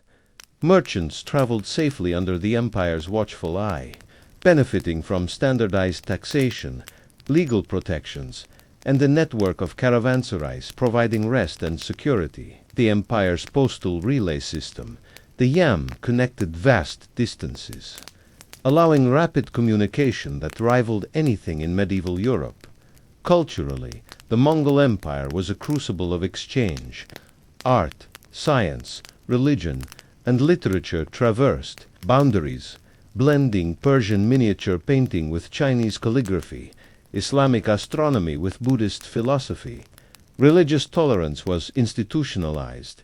Buddhism, Islam, Christianity, Taoism, and shamanism coexisted, often interacting in ways that enriched the empire's cultural fabric. Mongol rulers patronized scholars, artists, and religious figures, viewing cultural diversity as a strength. Militarily, the Mongols remained formidable.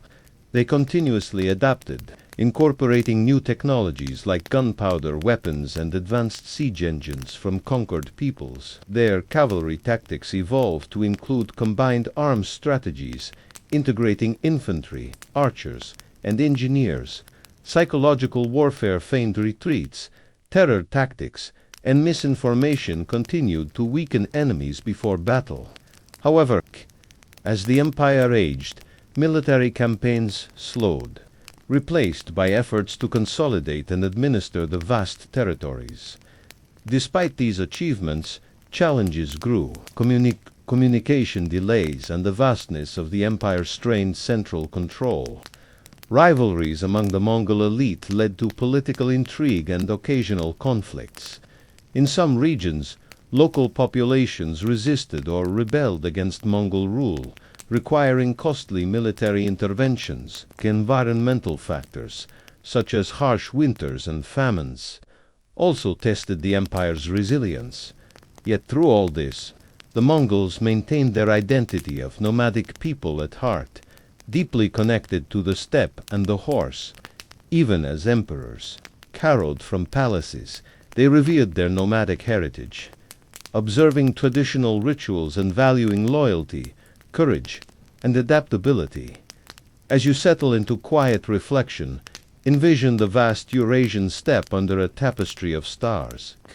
The soft murmur of rivers, the distant echo of hooves, and the flickering glow of campfires weave together the sounds of an empire both ancient and enduring. Somewhere, in a tent illuminated by candlelight, a Mongol leader contemplates the future, tracing routes across maps and pondering the fate of a world forever altered by the thunder of hooves. The Mongol Empire may have reached its zenith, but its storied saga of conquest, culture, and connection continues to resonate through the ages, inviting us to listen closely to the whispers of history carried on the wind.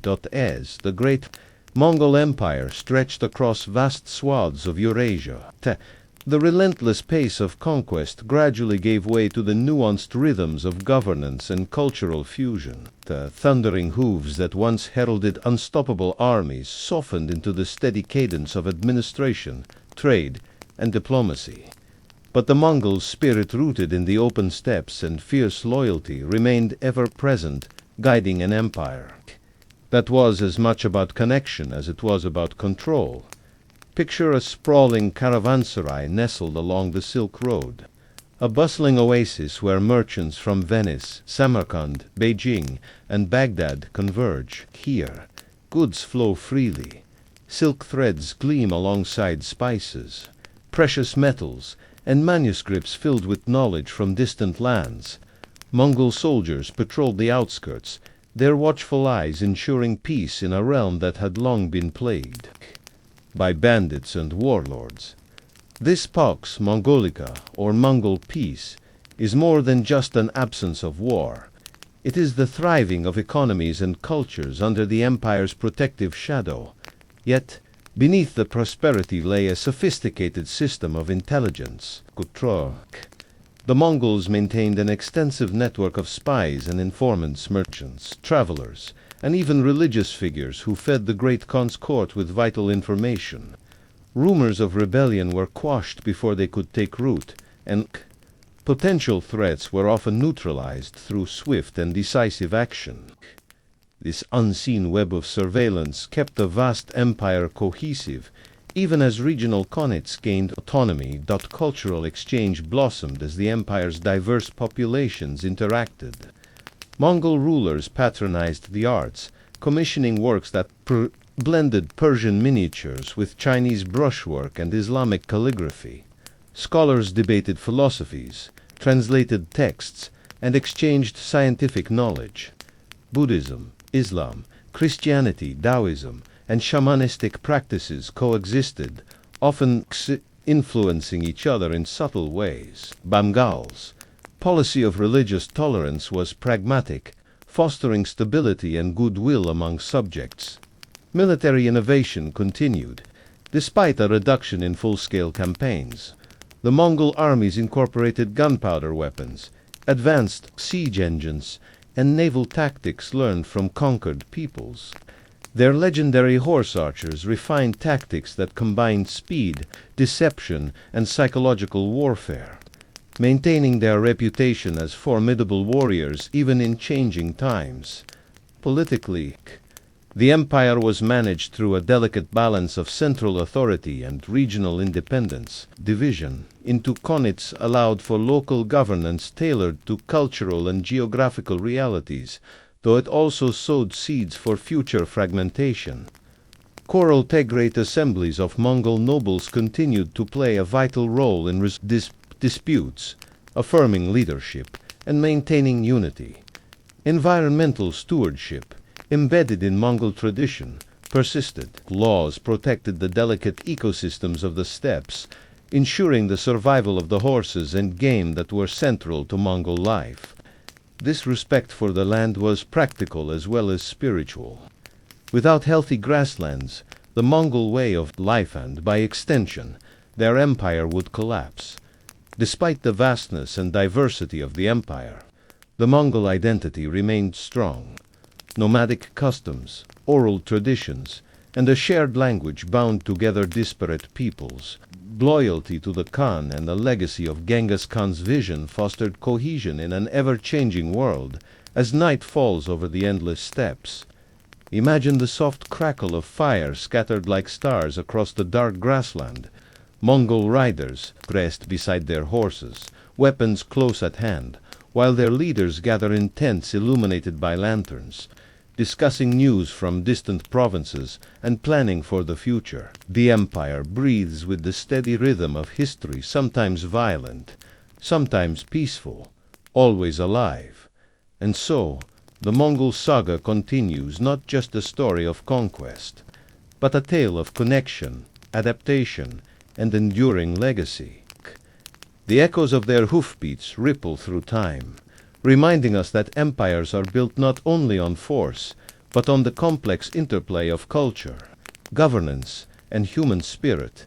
The vast Mongol Empire, which once stretched from the icy steppes of Siberia to the warm shores of the Mediterranean, had grown into a tapestry of cultures, peoples, and ideas woven together by the steady hand of Mongol governance and the enduring spirit of the steppes.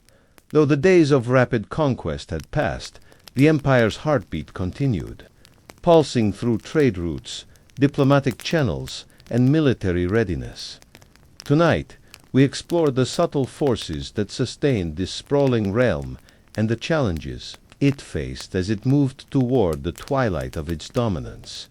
Imagine a day in the life of a merchant, traveling the Silk Road under Mongol protection. Caravans laden with silks from China, spices from India, furs from the north, and precious metals from Persia journey safely along roads guarded by Mongol patrols. At way stations, merchants rest, exchange news, and prepare for the next leg of their journey. The Mongols' law enforcement ensured banditry was rare, and the standardized taxation systems provided predictable costs, encouraging commerce and economic growth. This economic vitality linked far-flung regions in a network of interdependence that strengthened the empire's cohesion. Yet beneath this prosperity lay the empire's intricate intelligence apparatus. The Mongols maintained a vast network of spies, informants, and diplomatic agents who monitored unrest and reported potential threats long before they could escalate. This early warning system allowed Mongol leaders to act decisively, often quelling rebellions before armies had to be deployed. Information flowed swiftly along the Yam postal routes, connecting the farthest reaches of the empire to the central courts. Control over communication was as vital as control over land. Cultural and religious pluralism continued to be a hallmark of Mongol rule. Buddhism, Islam, Christianity, and indigenous shamanistic practices flourished side by side. Mongol rulers often hosted religious debates, promoting dialogue rather than suppression. This tolerance eased tensions in the diverse populations under Mongol control and fostered a sense of inclusion, albeit within the strict hierarchy of Mongol authority. On the military front, the Mongols preserved their reputation for adaptability. Though large-scale invasions became less frequent, the army remained a formidable force, ready to respond to threats or enforce order. They continued to refine cavalry tactics, integrate new weaponry such as gunpowder bombs, and incorporate technologies from across their empire. Their use of psychological warfare persisted, leveraging fear and reputation to avoid unnecessary battles. Political decentralization increasingly characterized the empire's later years. The Konnetsuan, Ilkhanate, Golden Horde, and Chagatayak growing autonomy, sometimes leading to friction and competition. Succession disputes and internal rivalries emerged as the descendants of Genghis Khan vied for power. Despite these tensions, the legacy of shared culture, law, and military tradition maintained a fragile unity. Environmental awareness, rooted in nomadic traditions, remained important. Mongol laws protected the grasslands and wildlife essential for their horses and way of life. The steppe was more than a home, it was the source of their strength and identity. As night falls over the steppes, the soundscape is serene whispers of wind through grass, the occasional snort of a horse, the flicker of distant campfires. In the stillness, Mongol leaders contemplate the future of their empire amid changing times. The world beyond their tents is transforming, new powers rising. Old kingdoms evolving, but the Mongols remain watchful. Their legacy enduring in the patterns of trade, culture, and history they helped shape. That as you relax into this calm, imagine the endless plains stretching beneath a sky glittering with stars. The Mongol Empire breathes quietly, a vast network bound by loyalty, law, and the enduring rhythm of hooves that once changed the course of the world. As the Mongol Empire stretched across the breadth of Eurasia, a realm woven from countless cultures, languages, and traditions, the passage of time brought both continuity and change. The thunderous charge of Mongol cavalry that once reshaped kingdoms gradually softened into a quieter, more complex existence where governance, diplomacy, and cultural fusion took center stage alongside military prowess. Tonight, we step into this moment of transformation, exploring how the empire endured, adapted, and left an indelible mark on the world. Imagine the bustling city of Karakoram, once a humble nomadic encampment, now a cosmopolitan hub where merchants from the far reaches of Europe and Asia mingle. Silk, spices, gold, and manuscripts fill vibrant markets, while scholars debate philosophies in languages from Persian to Chinese. The Mongol rulers, though descended from steppe warriors, embraced this diversity, patronizing arts and sciences, and fostering a climate of relative tolerance that encouraged knowledge exchange. Yet beneath this cultural blossoming lay a web of control. The Mongols maintained a vast intelligence network, their spies embedded in courts, caravans, and religious centers, gathering whispers of dissent and news of distant events. This information fed into the empire's centralized command, enabling swift responses to threats and maintaining stability across vast distances. Trade flourished under the Pax Mongolica, the peace secured by Mongol might. Caravans traveled safe and fast, thanks to a network of way stations and patrols that spanned deserts and mountains alike. The empire's postal system, the Yam, was unparalleled in speed and reach, connecting the great Khan's court to the farthest provinces. This flow of goods and ideas laid early groundwork for globalization, centuries ahead of its time. Religious plurality was a hallmark of Mongol rule. Buddhism, Islam, Christianity, and indigenous beliefs coexisted with Mongol leaders, often participating in or sponsoring religious debates and ceremonies. This tolerance reduced uprisings and encouraged loyalty, weaving diverse peoples into the empire's fabric. Military strength remained a cornerstone. The Mongol armies adapted, constantly integrating gunpowder weapons, advanced siege techniques, and refined cavalry tactics. Psychological warfare continued to play a critical role. Fear often won battles before the first arrow was loosed. Politically, the empire's decentralization grew more pronounced. The division into Khan's Golden Horde, Ilkhanate, Chagatai, and Yuan created semi-autonomous regions. While the Great Khan remained a symbolic figurehead, local rulers increasingly managed their own affairs, sometimes leading to rivalry and conflict. Yet the shared heritage of Mongol law, military tradition, and culture maintained a fragile unity that environmental respect, ingrained in nomadic traditions, persisted in Mongol governance. Laws protected the grasslands and wildlife vital to the steppe economy and lifestyle. This ecological awareness ensured the sustainability of the horses and herds that were the empire's lifeblood. As night descends upon the vast steppe, the soft rustling of grass, the distant call of wolves, and the flickering glow of campfires create a serene tableau. Mongol warriors rest beside their horses, while leaders gather in tents, poring over maps and reports, ever vigilant. The empire breathes quietly, a vast network held together by loyalty, law, and the enduring rhythm of history.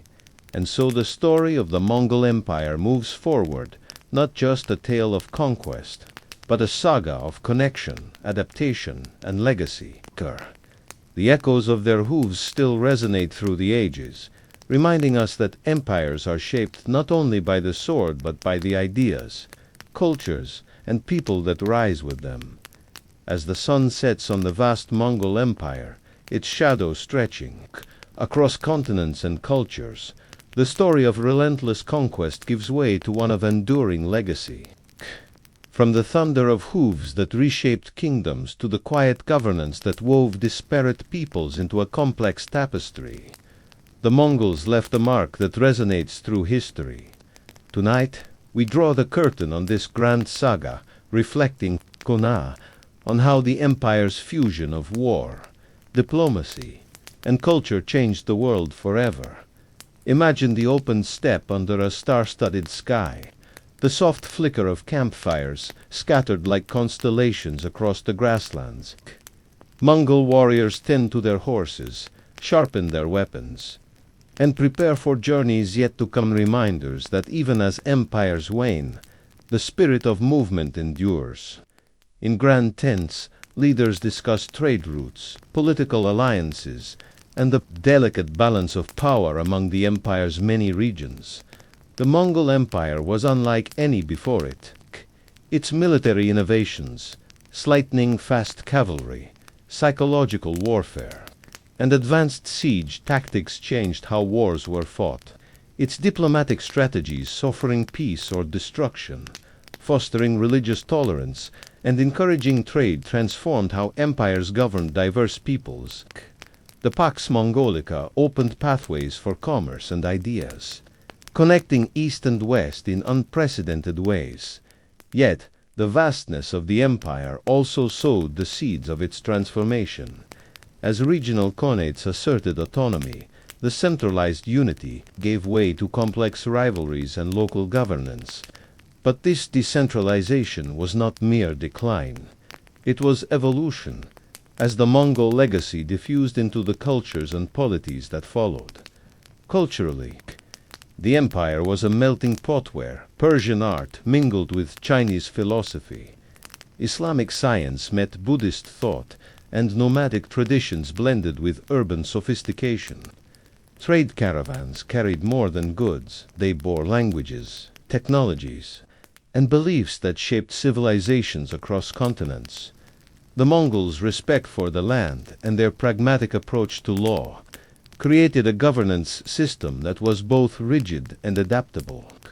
Their legacy is seen in the roads they secured, the legal principles they enforced, and the networks of communication they built, foundations upon which future empires would rise. As you rest now, imagine the echoes of Mongol history carried on the winds that sweep across the steppes, the rhythm of hooves, the murmur of distant rivers, the flicker of lantern light in tents where plans for tomorrow's journey take shape.